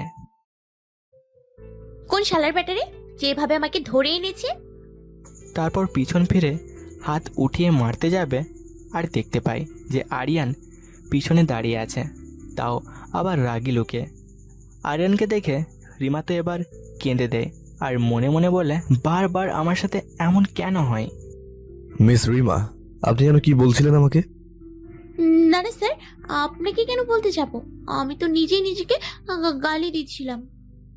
ও রিয়েলি? তা কেন নিজেকে গালি দিচ্ছিলে? আপনার মতো একজন মহৎ লোককে আমি সেদিন গালি দিয়ে ফেলেছিলাম, তাই নিজে নিজেকে গালি দিচ্ছি। ও, গালির কথা বলতে সেদিনকার গালির কথা মনে পড়লো। কি কি অদ্ভুত নামে আমাকে যেন গালি দিচ্ছিলে, আরেকবার দাও দেখি। না মানে স্যার, ভুলে গেছি। ভুলে গেছো তাই না? আরিয়ান তো তিথি আর আকাশ দেখে রেগে আগুন। সাথে সাথে সিকিউরিটিকে ফোন করে কি যেন বলল। এরপর রোহনকে ফোন করলো। তারপর নিজের রুম থেকে বের হয়ে সোজা তিথি আর আকাশের কাছে চলে গেল। ওদের কাছে গিয়েই প্রথমে তিথিকে হাত ধরে নিজের কাছে নিয়ে আসলো। আরিয়ানের এমন আচরণ দেখে তিথি আর আকাশ সহ যারা ক্যান্টিনে খাবার খেতে এসেছিল সবাই অবাক। এরপর আরিয়ান আকাশের উদ্দেশ্যে বলে, ম্যানেজার, আমি আর তিথি একটা জরুরি মিটিংয়ে যাব, তারপর ওখান থেকে বাসায় চলে যাব। আজ আপনি অফিসটা সামলাবেন। এই বলে তিথিকে হাত ধরে টেনে ওখান থেকে নিয়ে চলে আসলো। আসার সময়, কি করছেন কি? হাত ছাড়ুন, আমি একা যেতে পারবো। সবাই কি ভাববে? ছাড়ুন না। একা একা বকর বকর করেই যাচ্ছে, কিন্তু আরিয়ান একটা কথা বলেনি। এরপর নিচে নেমে সোজা গাড়ির কাছে যায়। এরপর তিথিকে সামনের সিটে বসিয়ে আরিয়ান ড্রাইভিং সিটে বসে চুপ করে ড্রাইভ করতে লাগে, আর তিথিও তার সাথে বকবক স্টার্ট করে। স্যার, আমরা তো মিটিং এ যাচ্ছি, ফাইল লাগবে না? ও আচ্ছা, ফাইল লাগবে না। তা মিটিং এ কি শুধু আমরা দুজনেই যাচ্ছি? আরিয়ান এখনো চুপ করে আছে। আচ্ছা, সেটা জেনে আমার কি স্যার? আপনার ফেভারিট সিঙ্গার কে? ও, আপনি তো মনে হয় গান শোনেন না। যারা গান শোনে তারা কেমন প্যাঁচা হয়? তারা তো আমার মতো হাসি খুশি হয়। আচ্ছা স্যার, আপনি তো আমেরিকাতে লেখাপড়া করেছেন, আপনার তো অনেক জ্ঞান। একটা প্রশ্নের উত্তর দিন তো। বলুন তো, ডিম আগে না মুরগি আগে? এই প্রশ্নটা না আমাকে একটা স্যার 7-এ থাকতে করেছিল। আমি না তখন পারিনি। উত্তরটা বলুন না, তাহলে আমি স্যারটাকে ফোন করে উত্তরটা জানিয়ে দিব। এইবার আরিয়ান গাড়ি ব্রেক করে আর রেগে তিথির দিকে তাকায়। আরিয়ানের তাকানো দেখে তিথি ভয় পেয়ে যায় আর ধীরে ধীরে বলে, পারবেন না বললেই হয়, এবং ভয় দেখানোর কি আছে? আরিয়ান আর চুপ করে থাকতে পারে না, রীতিমতো গর্জে ওঠে। এনাফ ইজ এনাফ, অনেক হয়েছে। আর একটা উল্টোপাল্টা কথা যদি বলেছে তাহলে সোজা গাড়ি থেকে ফেলে দেবো, তারপর আবার সেখান থেকে তুলে নিয়ে এসে এখানে বসাবো। আরিয়ানের ধমকে তিথি ভয় পেয়ে যায় আর মুখে আঙ্গুল দিয়ে রাখে। আরিয়ান আবার গাড়ি স্টার্ট দিয়ে ড্রাইভিং শুরু করে। একটু পর আরিয়ান একটা কাজী অফিসের সামনে গাড়ি থামায়। তারপর গাড়ি থেকে নেমে, তোমাকে কি আলাদাভাবে ইনভিটেশন নিয়ে নামতে বলা লাগবে?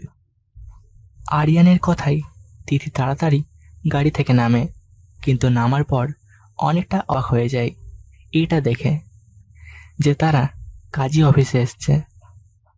স্যার, আমরা এখানে কেন? এটা তো কাজী অফিস, আমাদের না মিটিং এ যেতে হবে।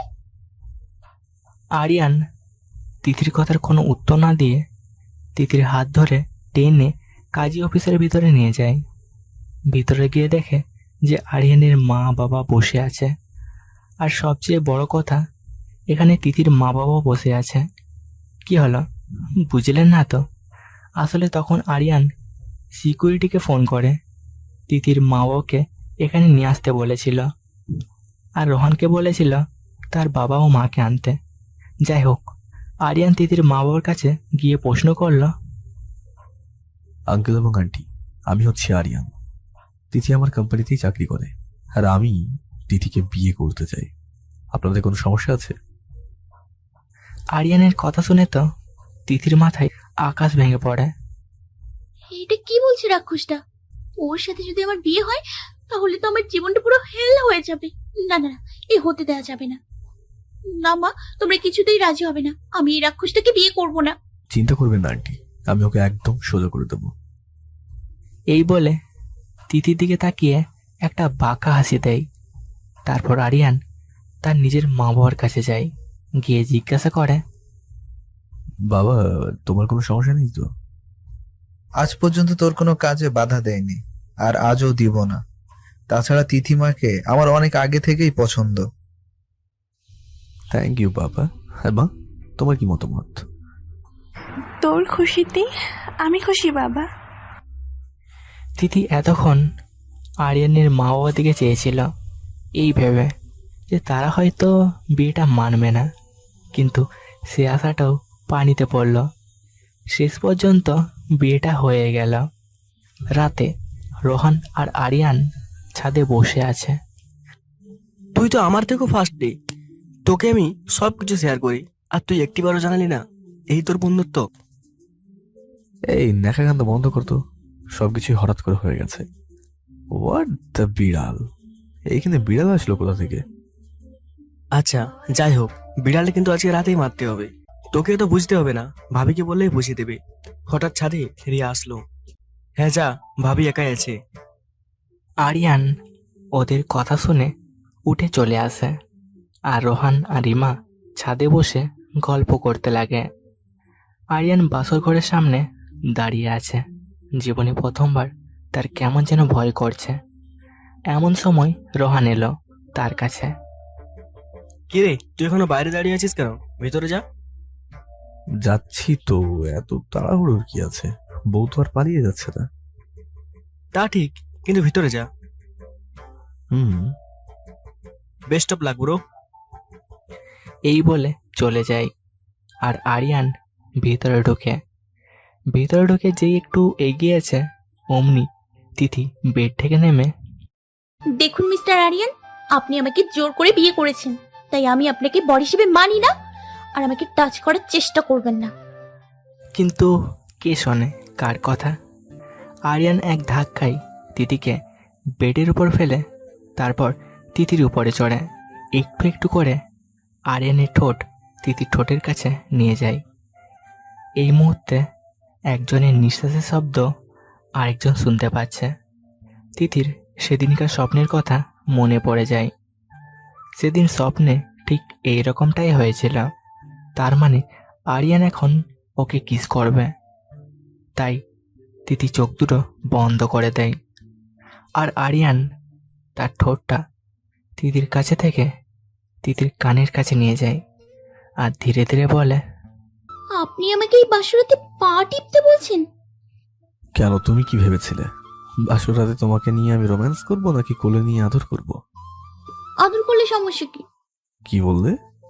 না মানে আদর না করেন, একটু ভালো ব্যবহার তো করতে পারেন। সে ঘুরে বালি বেরো না, তোমায় বিয়ে করেছি বলে বেঁচে গেছো। আমি তো তোমার উপর প্রতিশোধ নেব বলে তোমায় বিয়ে করেছি। মামা মানে? মানেটা খুবই সিম্পল। আগে অফিসের কাজের চাপে তোমায় তেমন শাস্তি দিতে পারতাম না, তাই বিয়ে করেছি যাতে এখন অফিসের সাথে সাথে বাড়িতেও চালাতে পারি। যাও বাবু, এখন পা টেপো। পারবো না। এই, এগুলো নেখা কান্না বন্ধ করো। ভালোভাবে বলছি পা টেপো, নইলে কিন্তু। এত রাগ করে কি আছে? এরপর তিথি পা টিপতে লাগে আর মনে মনে আরিয়ানকে গালি দিতে লাগে। আমার কত ইচ্ছে ছিল এই বাসরাত নিয়ে। বাসরাতে বর আসবে, আমি সালাম করব, তারপর বর আমাকে বুকে জড়িয়ে নেবে। আমি আমার বরের বুকে মাথা রেখে সারা রাত গল্প করব, তারপর বরকে একটা লিপ কিস করব। কিন্তু এই রাক্ষসটার জন্য আমার সব ইচ্ছে বিফলে গেল। এইসব ভাবতে ভাবতে তিথি খেয়াল করে যে আরিয়ান ঘুমিয়ে গেছে। আর ঘুমন্ত আরিয়ানকে দেখে তিথির মাথায় শয়তানি বুদ্ধি চাপে। মনে মনে বলে, এটাই সুযোগ তিথি, তোর এই অপমানের শোধ নেয়ার। কিন্তু এই রাক্ষসটা যদি জেগে যায়, যা হবার হবে সেটা পরে দেখা যাবে। এই বলে তিথি আস্তে আস্তে আরিয়ানের দিকে যায়। তারপর আরিয়ানের ঠোঁটে কিস করে দেয়। এমনভাবে কিস করে যেন সব লিপস্টিক আরিয়ানের ঠোঁটে ভরে যায়। আপনাদের আগে বলেছি তিথি আরিয়ানের উপর দুর্বল। কিস করা শেষে একাই লজ্জায় লাল হয়ে যায়। তারপর পাশ ফিরে শুয়ে ঘুমিয়ে পড়ে। সকালবেলা দরজায় কে যেন টোকা দিচ্ছে। এতে করে আরিয়ান আর তিথি দুজনেরই ঘুম ভেঙে যায়। আরিয়ান উঠে দরজা খুলে দেখে রোহান। কি ব্যাপার, এত সকাল সকাল ডাকছিস কেন? কিন্তু রোহান কোনো কথা না বলে আরিয়ানের দিকে তাকিয়ে আছে। কি হয়েছে, কথা বলছিস না কেন? ব্রো, আমি তো অবাক। কাল রাতে কত রোম্যান্স করেছিস যে পুরো ঠোঁট লাল করে ফেলেছিস। What the romance? কাল রাতে তোর ওরকম তো কিছুই হয়নি। বুঝি বুঝি, তাড়াতাড়ি ফ্রেশ হয়ে নিচে আয়, সবাই ওয়েট করছে। রোহান চলে গেলে আরিয়ান তাড়াতাড়ি দরজা লাগিয়ে আয়নার সামনে গিয়ে দেখে রোহান ঠিক বলেছে, পুরো ঠোঁটে লিপস্টিকে ভরা। তাই রেগে তিথির দিকে তাকায়। আরিয়ানের তাকানো দেখে তিথি বুঝে যায় কি হয়ে চলেছে, তাই দৌড়ে পালাতে লাগে। কিন্তু কাপড়ের সাথে প্যাচ লেগে মেঝেতে পড়ে যায়। ও মা গো, ওটা গেল গো, ও বাবা গো। আমার সাথে লাগতে আসলে এমনই হয়, বুঝলে? আজ তো শুধু কোমরে লাগছে, সামনে আরো অনেক কিছু তোমার জন্য অপেক্ষা করছে।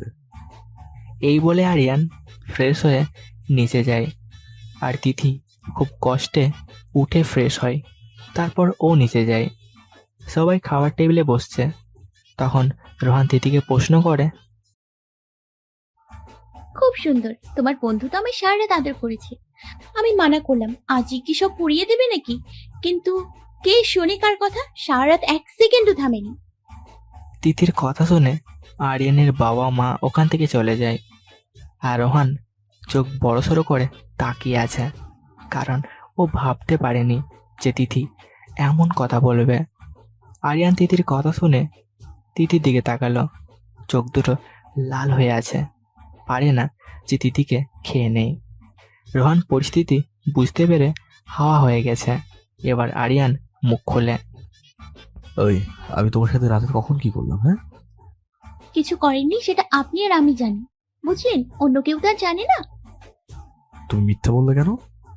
এটা রাতের প্রতিশোধ ছিল মাত্র।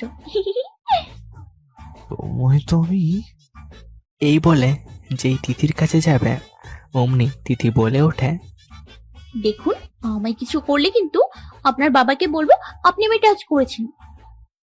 আরিয়ান আর কিছু না বলে রাগে কটকট করতে করতে অফিসে চলে যায়। এভাবেই কেটে গেল 1 মাস। আরিয়ান যতই বলুক যে প্রতিশোধ নিতে বিয়ে করছে, কিন্তু আসল ঘটনা তো তা না। তিথিকে অন্যের পাশে সহ্য করতে পারে না বলেই বিয়ে করেছে।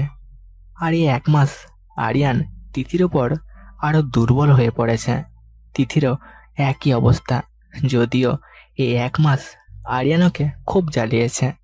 আর হ্যাঁ, আরিয়ান তার বাবার সব সম্পত্তি তিথির নামে লিখে দিয়েছে, যেটা শুধু আরিয়ান ছাড়া রোহান আর আকাশ জানে। রোহানকে আরিয়ান নিজে বলেছে, আর আকাশ জেনেছে ফাইল দলিল দেখে। আরিয়ান ওই দলিলটা ওর কেবিনে রেখেছিল। আকাশ সেটা দেখে নিল। আজ আরিয়ান একটা ডিল ফাইনাল করতে চট্টগ্রাম যাবে। আরিয়ান মনে মনে ঠিক করেছে, ডিলটা ফাইনাল হলে কাল এসে সে তিথিকে তার ভালোবাসার কথা ব্যক্ত করবে। কারণ এই কদিনে তিথিকে অনেক ভালোবেসে ফেলেছে।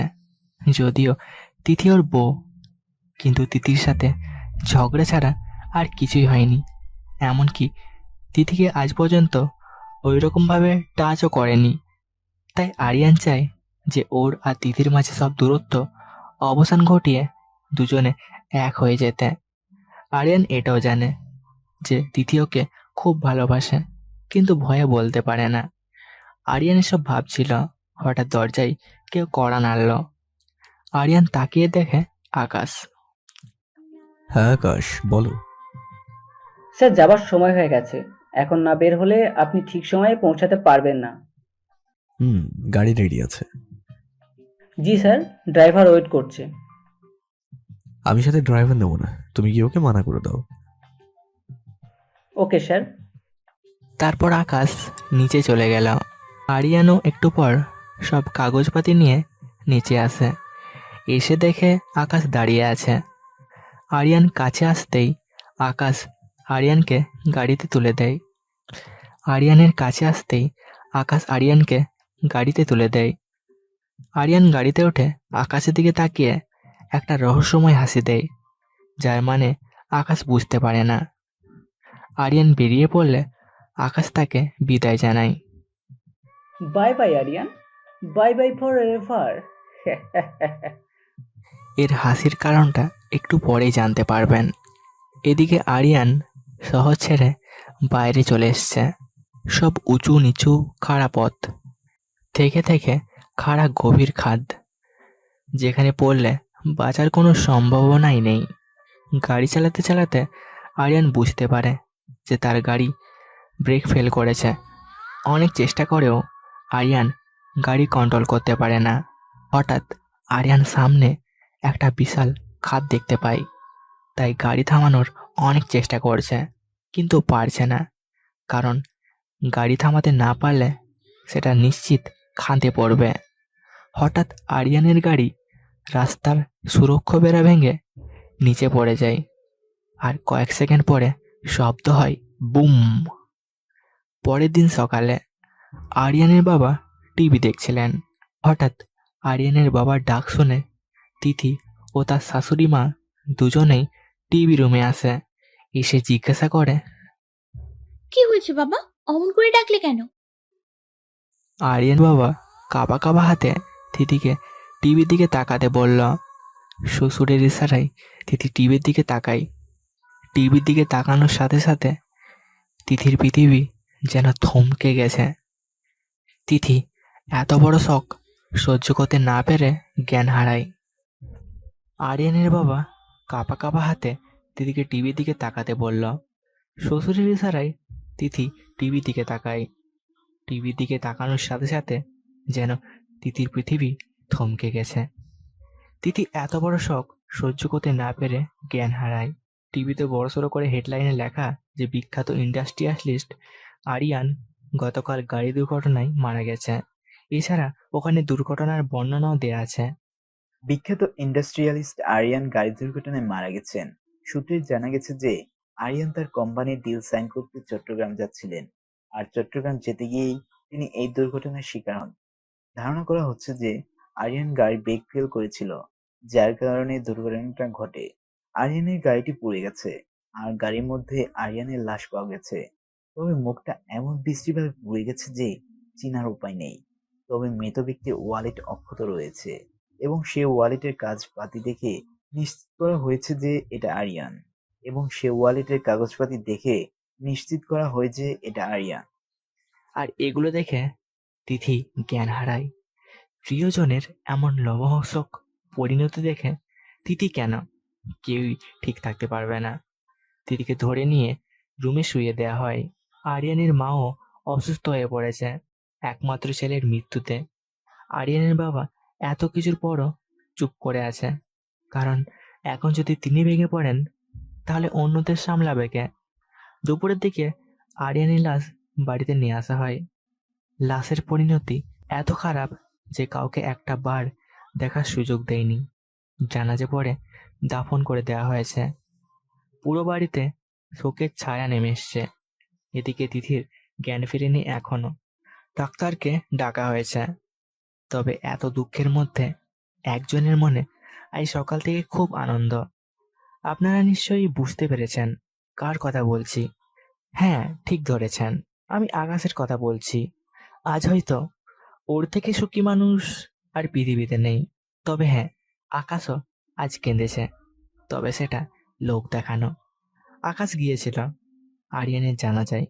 সেখানেই সে একটু লোক দেখানোর জন্য কান্না করেছে, আর আরিয়ানের পরিবারকে মিথ্যা সান্ত্বনা দিয়ে এসছে। তবে আপনাদের মনে প্রশ্ন আসলো না যে আরিয়ানের গাড়ি ব্রেক ফেল করলো কিভাবে? চলুন আপনাদের বলছি।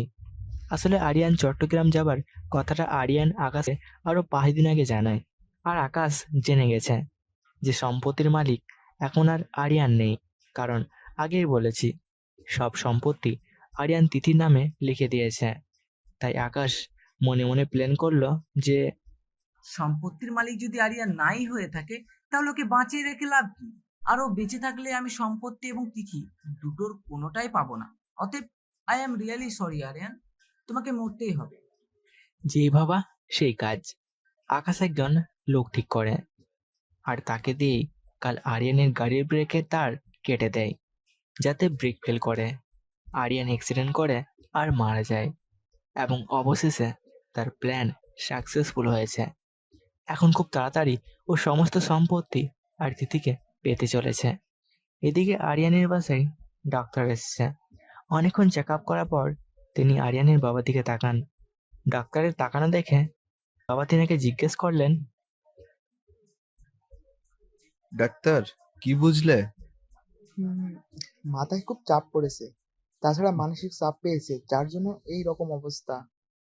ভয়ের কিছু নেই তো? না, তেমন কিছু না। আমি কয়েকটা ওষুধ দিচ্ছি, কিছুদিন নিয়মিত খাওয়ালে ঠিক হয়ে যাবে। কিন্তু ওর জ্ঞান তো ফিরলো না। একটু পরেই ফিরে যাবে, কোনো চিন্তা করবেন না। এই বলে ডাক্তার চলে গেল। ডাক্তার যাওয়ার পর একটু পরই তিথির জ্ঞান ফিরে। জ্ঞান ফিরতেই তিথি পাগলের মতো করতে লাগে। মা, ও কোথায়? ও ঠিক আছে তো? ও বাবা, বলো না ও ঠিক আছে কিনা। বলো না যে সকালে টিভিতে দেখালো সব মিথ্যা। প্লিজ বাবা, বলো না প্লিজ। তিথির কথা শুনে আরিয়ানের মা মুখে আঁচল গুঁজে কান্না করতে লাগে, আর আরিয়ানের বাবা চুপ করে থাকে। চুপ করে থাকা ছাড়া যে তার কোনো উপায় নেই। কি উত্তর দেবে মেয়েটাকে? সবার এমন চুপ করে থাকা দেখে তিথি বুঝে গেছে যে কি ঘটেছে। তিথি ওর শাশুড়ি মাকে জড়িয়ে ধরে কান্না করতে লাগলো আর বলতে লাগলো, মা, ও আমাকে একা করে দিয়ে কেন চলে গেল? বলো না মা, আমি তোকে নিয়ে সারা জীবন বাঁচতে চেয়েছিলাম, কিন্তু ও তো আমাকে রেখেই চলে গেল। জানো তো মা, আমি ওকে অনেক ভালোবাসি। সেই দিন থেকেই যেদিন ওকে অফিসে দেখি, কিন্তু ভয়ে বলতে পারিনি, এমনকি বিয়ের পরেও না। আমি মনে মনে ভেবেছিলাম ও চট্টগ্রাম থেকে ফিরে আসলে ওর জন্মদিনে আমার ভালোবাসার কথাটা জানাবো, কিন্তু সেই সুযোগটা আমাকে আর দিল না আল্লাহ। আমার ইচ্ছেটা অপূর্ণই থেকে গেল। এই বলে তিথি আবার জ্ঞান হারিয়ে ফেলে। এভাবে প্রায় কয়েকদিন চলে গেল। সবাই মন মারা হয়ে থাকে। তিথি ঠিকমতো খায় না, ফলে দিন দিন শুকিয়ে যাচ্ছে। বাবা মার অবস্থাও খুব খারাপ। তিথির বাবা মা দু একদিন পর পর এসে সবার খোঁজ খবর নিয়ে যায়। এদিকে আরিয়ান মারা যাবার পর বাবা অফিসের দায়িত্ব তিথিকে দিতে চেয়েছিল, কিন্তু তিথি নেয়নি, কারণ সে এখন মানসিকভাবে ভেঙে পড়েছে। এতে করে সুযোগ আসে আকাশের। এখন পুরো অফিস আকাশ সামলায়। আকাশ নিজের ডেস্কে বসে আছে আর নিজে নিজে ভাবছে,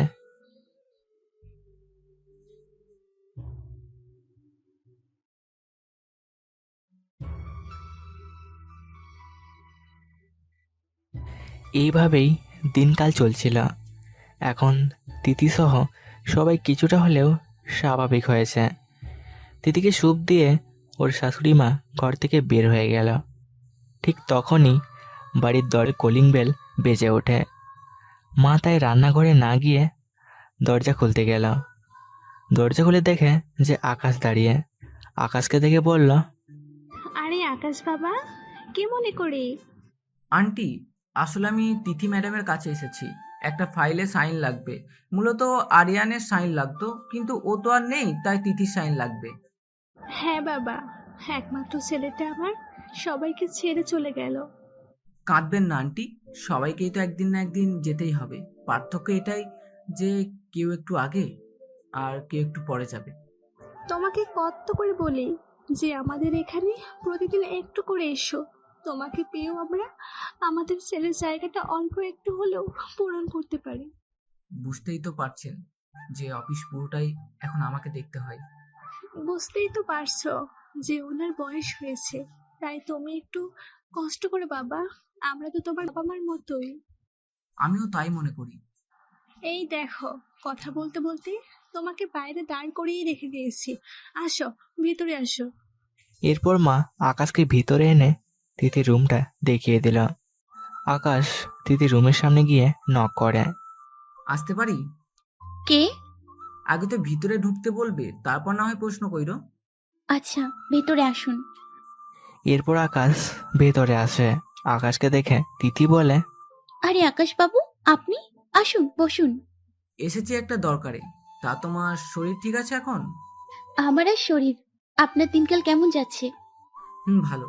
আমার ধারণা তোমার এই কষ্ট সহ্য হচ্ছে না। আচ্ছা বাদ দিন না, কি দরকারে আসছেন সেটা বলেন। ও হ্যাঁ, তোমাকে কয়েকটা পেপারসে সাইন করতে হবে।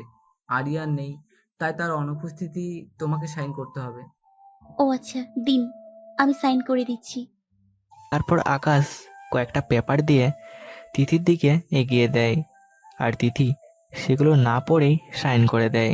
সেটা দেখে আকাশ তিথিকে বলে, এ কি, তুমি পেপারগুলো না পড়েই সাইন করে দিলে? এতে যদি খারাপ কিছু থাকে? দেখুন, আপনার উপর আমার পুরো বিশ্বাস আছে। তাছাড়া ওর মৃত্যুর পর আপনি যেভাবে কোম্পানিটাকে আগলে রেখেছেন, তারপরে আপনাকে সন্দেহ করার কোনো মানেই হয় না। তিথির কথা শুনে আকাশ একটা মুচকি হাসি দেয় আর মাথা চুলকাতে লাগে।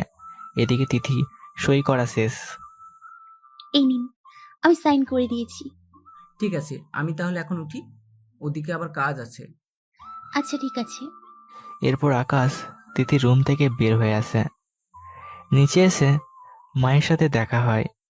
মা আকাশকে অনেক জোর করে খেয়ে যাবার জন্য, কিন্তু আকাশ খায় না, বলে যে আজ কাজ আছে, আবার অন্য একদিন এসে পেট ভরে খাবো। এখন আন্টি আসি। আচ্ছা যাও, জোর করবো না, ঠিকভাবে যেও।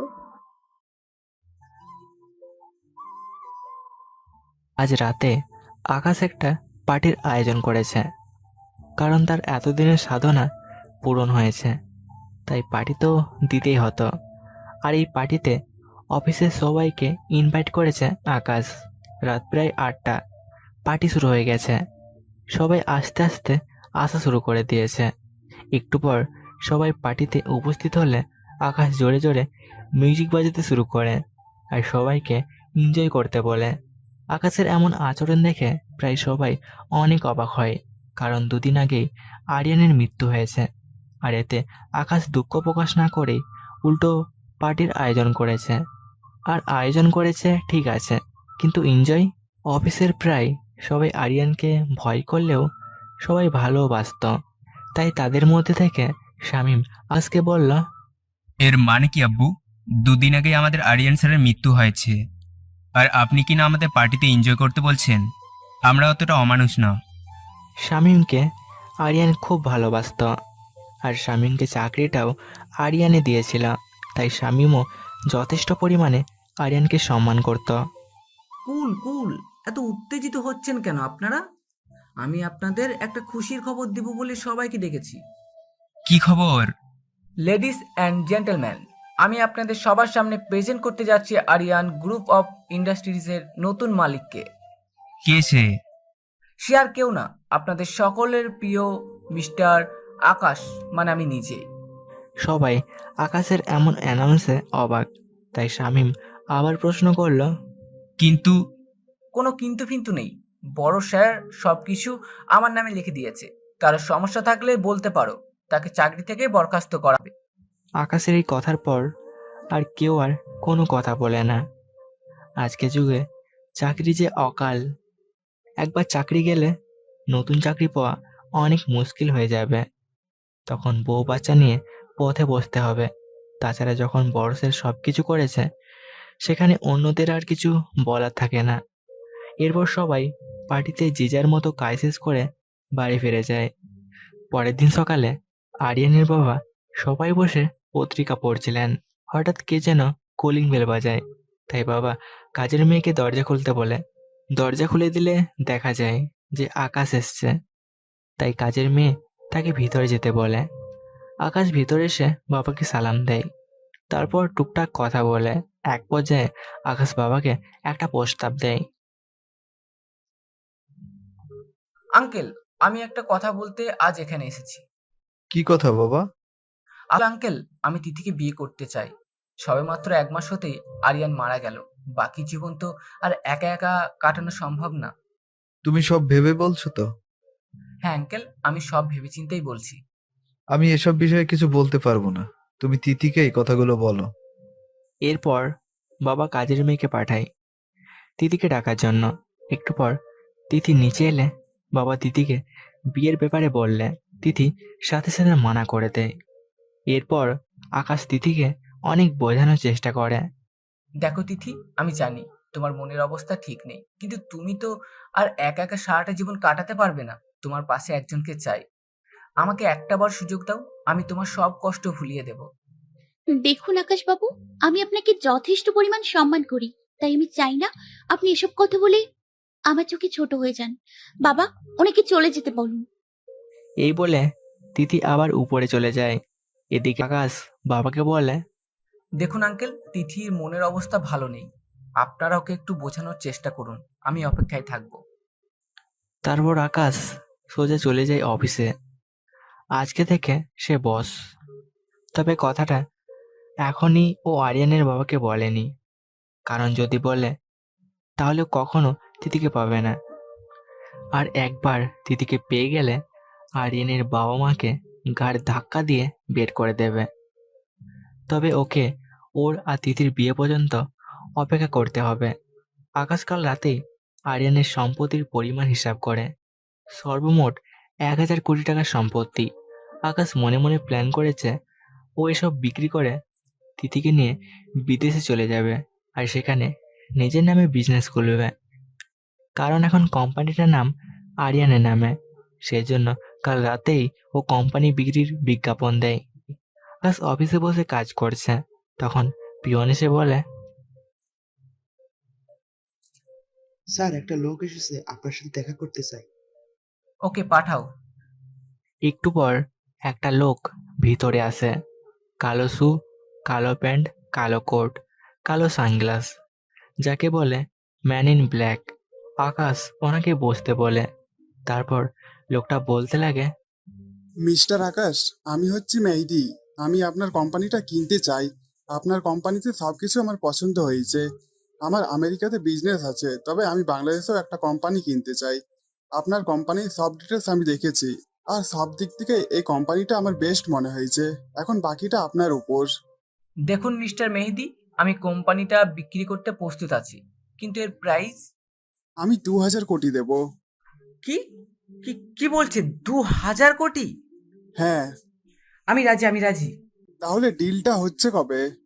আমাকে কিছুদিন সময় দিন, সব কাগজপত্র রেডি করতে হবে তো, সেই জন্য। ওকে মিস্টার আকাশ, এই নিন আমার কার্ড। এবার তাহলে আমি আসি। এ কি, এক্ষুনি চলে যাবেন? চা কফি খেয়ে যান। না, আজ আমার একটু তাড়া আছে, অন্যদিন এসে খাবো। আমাদের তো আবার দেখা হবেই। বাই। এই বলে মেহেদি চলে যায়। আর আকাশ একটা শয়তানি হাসি দেয়, কারণ ওই কোম্পানিটা দ্বিগুণ দামে বিক্রি করতে পারবে। একটা শয়তানি হাসি দেয়, কারণ কোম্পানিটা ও দ্বিগুণ দামে বিক্রি করতে পারবে।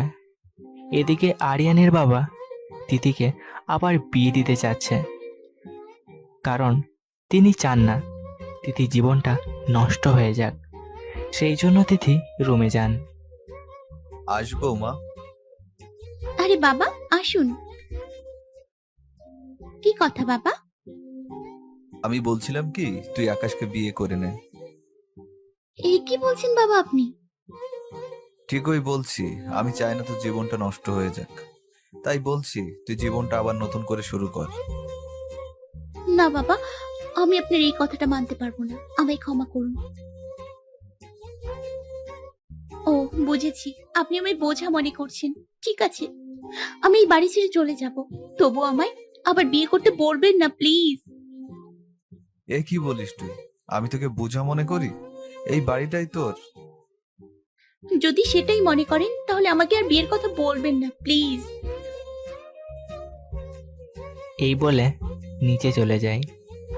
গিয়ে আকাশকে ফোন করে যে তিথি বিয়েতে রাজি না। এই কথা শুনে আকাশ রেগে আগুন। সে এক মুহূর্ত দেরি না করে চলে আসে আরিয়ানের বাসায়। এসে ভিতরকে বাবাকে বলে যে, আঙ্কেল, আমি তিথির সাথে একটু কথা বলতে চাই। আমার মনে হয় না কোনো কাজ হবে। আমি ওকে অনেক বুঝিয়েছি। আমি শেষবার কথা বলবো, যদি রাজি না হয় তাহলে আর কোনোদিন তিথিকে বিয়ের কথা বলবো না। আচ্ছা বাবা, দেখো চেষ্টা করে। তারপর আকাশ সোজা তিথির রুমে চলে যায়। ওখানে গিয়ে নক করে। তিথি, আসতে পারি? কে? এই বলে দরজা খুলে দেখে আকাশ দাঁড়িয়ে আছে। তাই দেখে তিথি এবার রেগে যায়। আপনি আবার এসেছেন? আপনাকে কতবার বলবো যে আমি আপনাকে বিয়ে করব না? কুল কুল, মাথা ঠান্ডা করো। তোমাকে জাস্ট কয়েকটা কথা বলবো, তারপরে চলে যাব, প্রমিস। আমি আপনার কোনো কথা শুনতে চাই না, আপনি চলে যান। তুমি যদি আমার কথা না শোনো তাহলে কিন্তু তোমার পরিবারের অনেক বড় ক্ষতি হয়ে যাবে। ক্ষতি মানে? চলো ভিতরে গিয়ে কথা বলি। এই বলে আকাশ তিথিকে পাশ কাটিয়ে বিছানায় বসে পড়ে। আর তিথি ভিতরে এসে দাঁড়িয়ে থাকে। এবার আকাশ তিথির দিকে একটা কাগজ এগিয়ে দেয়। তিথি সেটা হাতে নিয়ে জিজ্ঞাসা করে, এটা কি? দলিল। তো আমি এটা কি করব? নিচে দেখো কার সই করা আছে। তিথি দলিলের নিচে তাকিয়ে দেখে তার নিজের সই করা আছে। তাই সে জিজ্ঞাসা দৃষ্টিতে আকাশের দিকে তাকায়। আকাশ এবার এক টান দিয়ে দলিলটা তিথির হাত থেকে নিয়ে নেয় আর বলে, এটা কি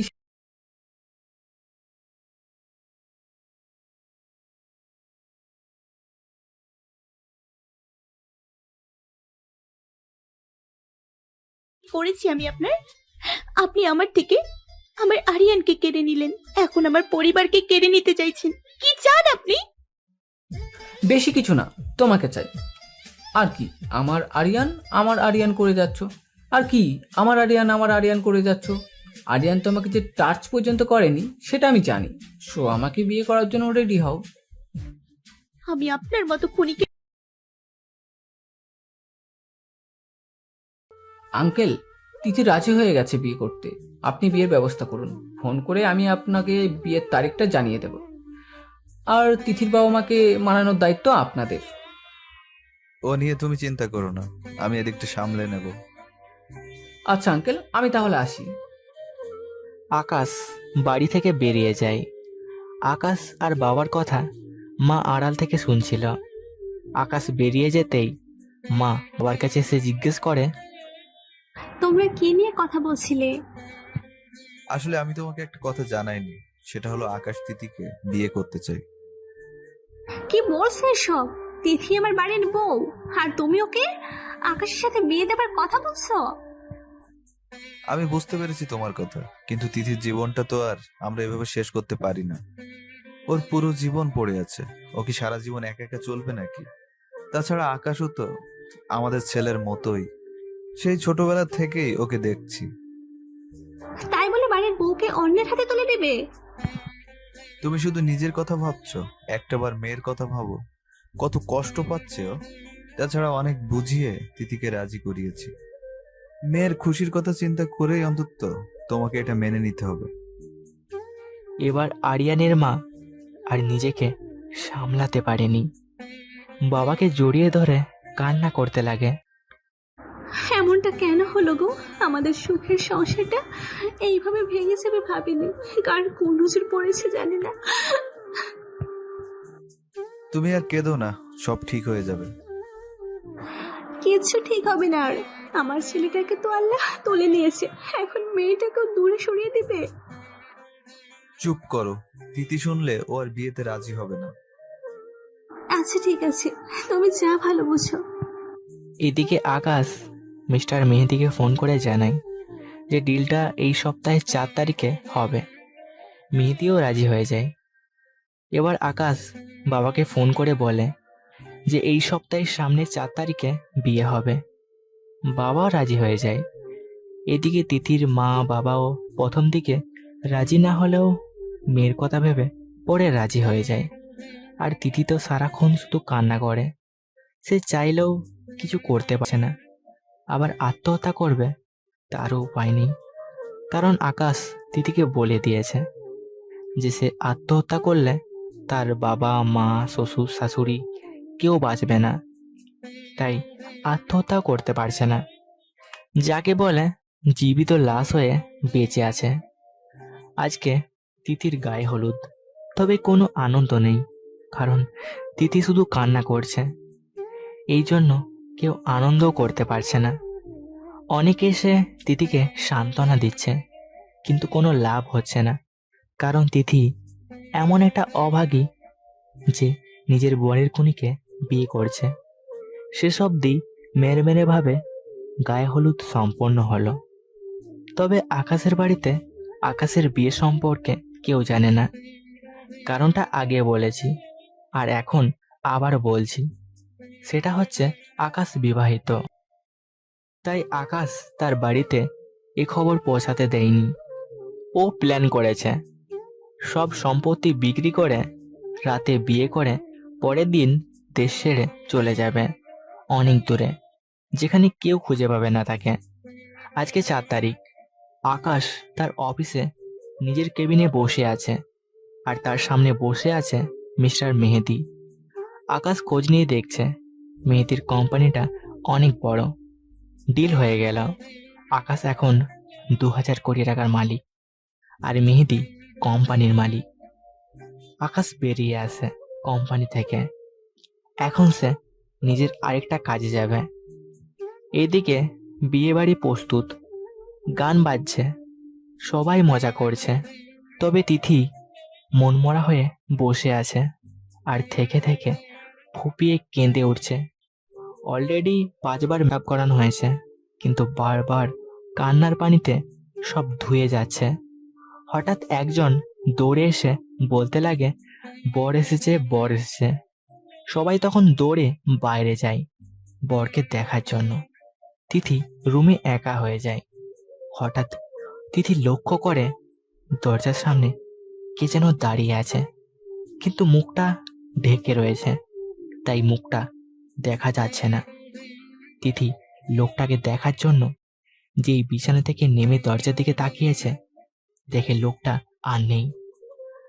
তিথি তাড়াতাড়ি দরজার কাছে গিয়ে বাইরে দুদিকে তাকায়, কিন্তু কাউকে দেখতে পায় না। তাই আবার মন খারাপ করে বিছানায় গিয়ে বসে। একটু পর কয়েকজন মেয়ে এসে তিথিকে স্টেজে নিয়ে গিয়ে আকাশের পাশে বসানো হয়। আকাশ তো ড্যাব ড্যাব করে তাকিয়ে আছে। আজকে আকাশ খুব খুশি।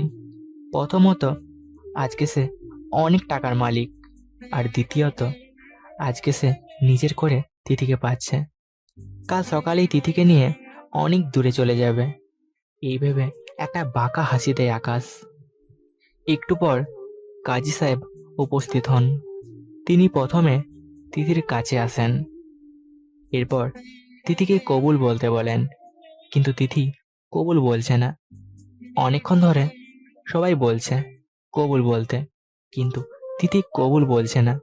তখনই হঠাৎ পুলিশের গাড়ির শব্দ শোনা যায়। একটু পর বেশ কয়েকজন পুলিশকে বিয়ে বাড়িতে ঢুকতে দেখা যায়। পুলিশ দেখে অনেকে অনেক রকম কথা বলছে, যে পুলিশ কেন এখানে, এই সেই বেলা বেলা। পুলিশকে দেখে বাবা পুলিশের কাছে এগিয়ে তাদের প্রথমে এক সাইডে নিয়ে আসে, তারপর প্রশ্ন করে, কি ব্যাপার অফিসার, আপনারা এখানে এই সময়? আপনাকে দুঃখের সাথে বলতে হচ্ছে যে আমরা মিস্টার আকাশকে গ্রেপ্তার করে এসেছি। হোয়াট? কি বলেন এসব? আপনি জানেন আপনি কার সামনে দাঁড়িয়ে কথা বলছেন? আমার একটা ফোনে আপনার চাকরি চলে যেতে পারে। জানি স্যার, আপনার পাওয়ার নিয়ে আমার কোনো সন্দেহ নেই, কিন্তু আকাশকে গ্রেপ্তার করার কারণটা জানলে আপনি নিজে তাকে ধরিয়ে দেবেন। মানে কারণটা আমাকে বলুন। কারণটা হচ্ছে জালিয়াতি। মিস্টার আকাশ আপনার কোম্পানিটা জালিয়াতি করে 2000 কোটি টাকায় মিস্টার মেহেদি নামে একজন বিজনেসম্যানের কাছে বিক্রি করে দিয়েছে। আর মজার ব্যাপারটা হলো, মিস্টার আকাশ মেহেদি সাহেবকে যেসব কাগজপত্র দিয়েছে সব নকল। তাই মিস্টার মেহেদি এসে থানায় কমপ্লেন করেছে। আমার বিশ্বাস হচ্ছে না আকাশ এমনটা করেছে। সি সি, আর আমি কিনা ওর ওই হাতে আমার তিথিমাকে তুলে দিচ্ছিলাম। আপনাদের অনেক ধন্যবাদ আমাকে এত বড় ভুল থেকে বাঁচানোর জন্য। এটা আমাদের কর্তব্য ছিল। আমরা কি আকাশকে নিয়ে যেতে পারি? নিয়ে যান ওই বেয়াদবটাকে। তারপর পুলিশ সাইড থেকে এসে সোজা আকাশকে ধরে। আকাশ এসবই কিছুই বুঝতে পারে না, তাই পুলিশকে জিজ্ঞাসা করে, এ কি অফিসার, কি করছেন এগুলো? চুপ, কোনো কথা না। আমি কি করছি সেটা তো বলবেন। সেটা থানায় গেলেই বুঝতে পারবে। এবার আকাশ তার বাবার দিকে তাকায় আর বলে, আঙ্কেল আমাকে বাঁচান আঙ্কেল। এবার আরিয়ানের বাবা সজোরে আকাশকে থাপ্পড় মারে। বিশ্বাসঘাতক, ওই মুখে আঙ্কেল রাখবি না আমায়। আমার খেয়ে আমারই পেটে ছুরি মারিস? যান অফিসার, ওকে নিয়ে যান। বুড়োর দেখি খুব শক্তি হয়েছে, আমাকে জেলে আটকে রাখবে এরা। জাস্ট কয়েক ঘন্টার মধ্যে আমি জেল থেকে বের হব, আর তোদের সবাইকে শেষ করবো। আর বুড়ো, তুই আমার কি করবি? তুই তো এখন ফকির, তোর তো এখন কিছুই নেই, সব আমার। অনেক বকেছিস, এবার চল আমাদের সাথে। এই বলে অফিসার আকাশকে সাথে করে নিয়ে চলে গেল। পুরো বাড়ি স্তব্ধ হয়ে গেল। বাবা ধীরে ধীরে দিদির কাছে এগিয়ে গেল। দিদি এতক্ষণ সব দেখছিল। বাবা দিদির কাছে যেতেই দিদি বাবাকে ধরে কাঁদতে লাগে। বাবা দিদিকে সান্ত্বনা দেয়। কাঁদিস না মা, আর পারলে আমাকে ক্ষমা করে দিস। আর একটু হলে তোর জীবনটা নষ্ট করে দিতাম। দিদি এখনো কাঁদছে। এবার মা বাবার কাছে আসে আর বলতে লাগে, তোমাকে আগেই বলেছি যা করবে ভেবেচিন্তে করো। এখন মেয়েটার কি হবে? এতগুলো শক্ত সহ্য করবে কেমন করে? তাছাড়া এখন সবাই ওকে অলক্ষী বলবে। ওকে বিয়ে করবে কে? রোহান। হঠাৎ পাশ থেকে কথাটা বেশি আসে। কথাটা কে বলল তা দেখার জন্য মা বাবা সহ সবাই তাকালো। পাশে দেখে তো মা বাবা তিথি চোখটা বড়সড় করে তাকিয়ে আছে, যেন ভূত দেখে ফেলেছে। বাবার মুখ দিয়ে তো বেরিয়ে যায়, রোহান, হ্যাঁ। তুমি তো আমেরিকায় চলে গিয়েছিলে, তাহলে? হ্যাঁ, আমেরিকা গিয়েছিলাম, কিন্তু আবার চলে আসলাম। সেটা নয় বুঝলাম, কিন্তু তুমি তিথিকে বিয়ে করবে? আরে দূর আঙ্কেল, কি বলেন এসব? আমি কেন ভাবিকে বিয়ে করব? ভাবিকে তো বিয়ে করবে বস। বস মানে? 1 মিনিট। রোহান পাশে তাকিয়ে বস বলে ডাক দেয়। সবাই রোহানের সাথে সাথে পাশে তাকায়। হঠাৎ সবাই দেখতে পায় কে যেন আসছে, কিন্তু তার মুখ দেখা যাচ্ছে না। তিথিও তাকায়। তিথির মনে পড়ে যে এটা তো সেই লোক যে তখন দরজায় দাঁড়িয়েছিল। কিন্তু কে এই লোক, আর ও মুখটা এবার কেন ঢেকে রেখেছে? সবাই তাকিয়ে রয়েছে কে এটা জানার জন্য। লোকটা স্টেজে গিয়ে দাঁড়ালো। সবাই স্টেজের দিকে অধীর আগ্রহে আছে, আর স্টেজে বাবা, মা, তিথি আর রোহান। এবার লোকটা ধীরে ধীরে মুখের কাপড়টা সরিয়ে নিচে নামাতে থাকে। মুখের কাপড় সরিয়ে লোকটা সবার দিকে তাকায়। সবাই লোকটিকে দেখে হা হয়ে তাকিয়ে আছে। How is possible? বাবা মারও হোশ উড়ে গেছে। আর তিথির কথা আর কি বলবে? তিথি একটা চিৎকার দিয়ে অজ্ঞান হয়ে গেছে। মেয়ে মানুষের অভ্যাস, কিছু হলেই অজ্ঞান হয়ে যায়। দুর্বল প্রাণী। আপুরা, don't mind, just for fun. আপনাদের জানতে ইচ্ছা হচ্ছে না তিথির সাথে কি হলো যে অজ্ঞান হয়ে গেল? আপনাদের ইচ্ছে না হয় আমি বলবো। চলুন তাহলে। তিথি লোকটির দিকে তাকিয়ে আছে। কে এটা? এই প্রশ্ন মাথায় আসছে। তারপর লোকটা যখন মুখের কাপড়টা সরিয়ে তিথির দিকে তাকালো, আরিয়ান! আরিয়ান দৌড়ে গিয়ে তিথিকে ধরে ফেলে। মা বাবাও দৌড়ে আরিয়ানের কাছে যায়। বাবা গিয়ে আরিয়ানকে জড়িয়ে ধরে কান্না করতে লাগে, আর মা তো আরিয়ানের গালে মুখে চুমু খাচ্ছে আর কান্না করছে। যারা বিয়ে বাড়িতে এসেছিল সবাই এই দৃশ্য দেখে কান্না না করে থাকতে পারে না। তবে এটা কষ্টের কান্না না, এটা যে সুখের কান্না, প্রিয়জনকে ফিরে পাওয়ার কান্না। আরিয়ান মা বাবা দুজনকে সান্ত্বনা করে, তবে এখনো ফোপাচ্ছে। এবার মা আরিয়ানকে প্রশ্ন করে, বাবা তুই বেঁচে আছিস? কিন্তু ওই ওই খবরে যে বললো যে অ্যাক্সিডেন্ট করে মারা গেছিস। কেউ ভাবতেই পারেনি এদিকে আকাশকে একটা অন্ধকার ঘরে বেঁধে রাখা হয়েছে, আর আকাশ অজ্ঞান হয়ে আছে। হঠাৎ এক বালতি জল আকাশের মুখে এসে পড়ল। এতে করে আকাশের জ্ঞান ফিরে আসে। আকাশের স্বাভাবিক হতে 5 মিনিট স্বাভাবিক হবার পর আকাশ বুঝতে পারে তাকে বেঁধে রাখা হয়েছে, আর পুরো ঘর অন্ধকার, শুধু তার উপর আলো আছে। এতে আকাশ রেগে যায় আর চিৎকার করে বলতে লাগে, কার এত বড় সাহস যে আকাশকে বেঁধে রেখেছে? তোর জীবনের মায়া নেই? ভালো চাস তো আমায় ছেড়ে দে, আর সাহস থাকলে আমার সামনে আয়। এক নিঃশ্বাসে আর খুব জোরে কথাগুলো বলে আকাশ। এইসব কথা বলে আকাশ নিজের বল প্রয়োগ করে নিজেকে ছাড়ানোর জন্য, কিন্তু ওকে এমন বাধা আছে যে একটুও নড়তে পারছে না। তবে আকাশ হঠাৎ কারো পায়ের আওয়াজ শুনতে পায়। হ্যাঁ, এদিকে কেউ আসছে।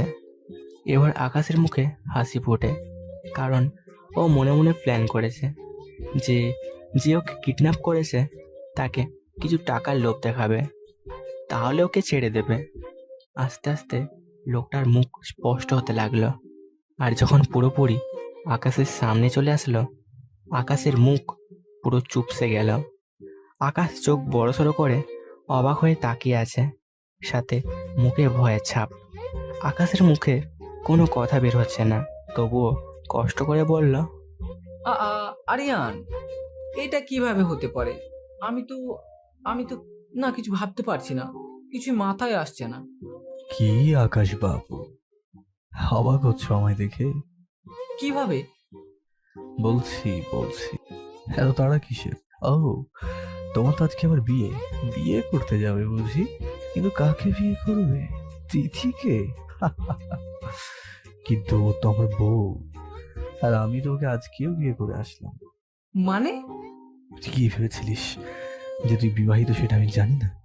তোর বিষয়ে তুই যতটুকু জানিস তার চেয়ে বেশি আমি জানি।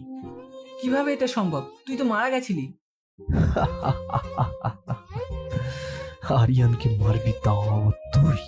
তুই কি ভেবেছিলি, হ্যাঁ, যে তুই এত সব করে যাবে আর আমি জানতে পারবো না? যেদিন তোকে প্রথম অফিসে দেখি সেদিন তোকে আমার ভালো লাগে, তাই তো সেদিন থেকেই তোর পিছনে আমার লোক আঠার মতো লাগিয়ে রেখেছিলাম। তুই আমার জয়েনিং উপলক্ষে অ্যানাউন্স করা পার্টি থেকে যে আমি কিডন্যাপ করার প্ল্যান করেছিলি সেটাও আমি জানতাম। তাই তো সেম আমার মতো আরেকজনকে পোশাক পরিয়ে পার্টিতে রেখে আমি অন্য জায়গায় চলে গিয়েছিলাম। শুধু শুনছে কিন্তু কিছুই বলছে না। তারপর আমাকে অ্যাটাক করালি, সেটাও আমি জানতাম। সেজন্য আমি সেদিন কোনো সিকিউরিটি নিয়ে বের হই, কারণ সিকিউরিটি নিয়ে বের হলে তো লোকেরা আমাকে অ্যাটাক করতো না। কিন্তু তুই বাঁচলি কিভাবে? তাছাড়া গাড়িতে তো তোর লাশও পাওয়া গেছে। কুল কুল সব বলছি, বলার জন্যই তো তোকে ধরে নিয়ে এসেছি। আমি আগে জেনে গিয়েছিলাম যে তুই কিছু একটা করবি, তাই আমার সিকিউরিটিতে সব সময় নজর রাখতে বলি। আর তোর লোক যখন আমার গাড়ির ব্রেক ফেল করাতে আসে ঠিক তখনই আমার লোকেরা ওকে ধরে ফেলে আর সব প্ল্যান শোনে। তারপর মিথ্যা দিয়ে তোকে বলে যে কাজ হয়ে গেছে। তাহলে ওই অ্যাক্সিডেন্ট? আমি নিজে ইচ্ছে করে করিয়েছি। ওই লাশটা কার ছিল জানিস? কার? তোর ওই লোকের, যে ব্রেক ফেল করতে এসেছিল। ওকে গাড়িটা ঢুকিয়ে জাস্ট পাহাড় থেকে গাড়িটা ফেলে দিয়েছি। সব যখন আগে থেকেই জানতি তখন আগেই মেরে ফেললি না কেন? আগে মেরে ফেলে তো গেমটা জমতো না রে ভাই, আর গেম না জমলে মজা পাওয়া যেত না। কিন্তু আমাকে তো পুলিশ ধরে নিয়ে গিয়েছিল, তাহলে আমি এখানে এলাম কি করে? শুধু 50 লক্ষ টাকা ধরিয়ে দিয়েছি, বাকিটা আর বলতে হবে না। Intelligent, very intelligent. তুই গেম জিতে গেছিস, বাট কি জানিস তো আমি হারিনি। তোর পুরো সম্পত্তির মালিক এখন আমি, তোর কাছে এখন কিছুই নেই। গেম খেলার চক্করে তুই নিজেকে ফকির বানিয়ে ফেলেছিস। ও রিয়েলি? তুই সব সম্পত্তির মালিক হয়ে গেছিস? কিভাবে শুনি? তুই যে তিথির নামে তোর সব সম্পত্তি লিখে দিয়েছিলি সেটা আমি জানতাম, আর সেই সুযোগটা কাজে লাগিয়ে তিথি থেকে সব সম্পত্তি নিজের নামে লিখে নিয়েছি। হাসছিস কেন? পাগল হয়ে গেছিস নাকি? পাগল তো তুই হয়েছিস। তুই কি জানিস বাবা এখনো সব সম্পত্তি আমার নামে করেনি? আমি দিদিকে সম্পত্তি লিখে দিয়েছি, এই তো মাত্র আমার প্ল্যানের অংশ মাত্র। আর আমি তো এই প্ল্যান দিয়েই তোকে পুলিশে ধরিয়েছি। আকাশ আরিয়ানের যত কথা শুনছে তত অবাক হচ্ছে। সে কিনা নিজেকে এত বুদ্ধিমান ভাবতো, সেখানে আরিয়ানের একটা প্ল্যানও বুঝতে পারলো না। তোর সময় শেষ হয়ে গেছে আকাশ। মানে? গেম ইজ ওভার, মানে তোকে মরতে হবে। দেখ আরিয়ান, আমায় মারিস না প্লিজ। দেখ, আমায় মারলে তোর ফাঁসি হয়ে যাবে। তুই আবার হাসালি।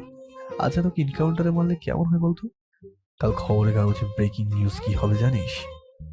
আরিয়ান গ্রুপ অফ ইন্ডাস্ট্রিজকে জালিয়াতি করে বিক্রি করতে গিয়ে ধরা পড়া আকাশ পুলিশের কাছে থেকে পালায়। পুলিশ তাকে থামতে বললেও সে যখন থামে না তখন পুলিশ গুলি করতে বাধ্য হয়, আর কয়েকটা গুলি সোজা বুকে গিয়ে লাগে। না প্লিজ। এই কয়দিনে নিজেকে রাজা ভাবতে শুরু করেছিলি তাই না? তবে মরার আগে শুনে নে, দেশের যতগুলো কিং আছে সবার কিং এই আমি। I am the king of kings. এই বলে নিজের কাছে থাকা গান বের করে আকাশের বুকে গুলি চালিয়ে দেয়। তারপর সিকিউরিটি ডেকে বলে যে লাশটা পুলিশকে দিয়ে আসতে, তার সাথে কিছু টাকা নিয়ে আসতে। এবার যে তাকে নিজের কুইনের কাছে যেতে হবে। রাত 1টা। আরিয়ান বাসর ঘরে ঢুকে দেখে তিথি বসে থেকেই ঘুমিয়ে গেছে। আরিয়ান ধীরে ধীরে তিথির কাছে গিয়ে জোরে ভূত বলে ওঠে। তিথি তো ভূত ভূত বলে চিৎকার দিয়ে থাকে, আর তা দেখে আরিয়ান হো হো করে হেসে দেয়। তিথি আরিয়ানকে দেখে তার বুকে ঝাঁপিয়ে দেয় আর কান্না করতে লাগে। কোথায় চলে গিয়েছিলেন আমাকে ছেড়ে? আমার কত কষ্ট হয়েছে জানেন? কিন্তু তুমি তো আমায় দেখতে পারতে না, তাহলে কষ্ট হবে কেন? কে বলেছে আপনাকে? আমি না আপনাকে অনেক ভালোবাসি। তাই বুঝি? এই বলে আরিয়ান তিথিকে শুইয়ে দিয়ে কিস করতে যাবে। তার আগে তিথি আরিয়ানকে থামিয়ে দেয়। দাঁড়ান দাঁড়ান, আপনি আমায় টাচ করবেন না। হোয়াট? কেন? আপনি আমায় এতদিন কষ্ট দিয়েছেন, এখন শাস্তি পেতে হবে। হোয়াট? কি শাস্তি? আমার না মাথাটা খুব ব্যথা করছে, মাথাটা টিপে দেন তো। পারবো না। তাহলে যান নিচে গিয়ে ঘুমান। ওকে ওকে দিচ্ছি। চান্দু, তুমি আমায় আমার প্রথম বাসরাতে পা টিপে নিয়েছো, এটা তার প্রতিশোধ। আই দেখুন, এটা কিন্তু চিটিং। হ্যাঁ না বাবু, everything is fair in love and war. Tithi আর কিছু বলতে পারল না, কারণ যা হবার হয়ে গেছে। আমি আবার বেশি কিছু বলবো না, নইলে আপনারা আবার বলবেন 18+ গল্প নিয়ে কথা বলছি। পরের দিন সবাই টিভি দেখছে, হঠাৎ খবর আসে এনকাউন্টারে নিহত আকাশ। সবাই তো শুনেই অবাক। তখন মুচকি একটা হাসি দিয়ে বললাম, পাপিকে তো শাস্তি পেতেই হতো।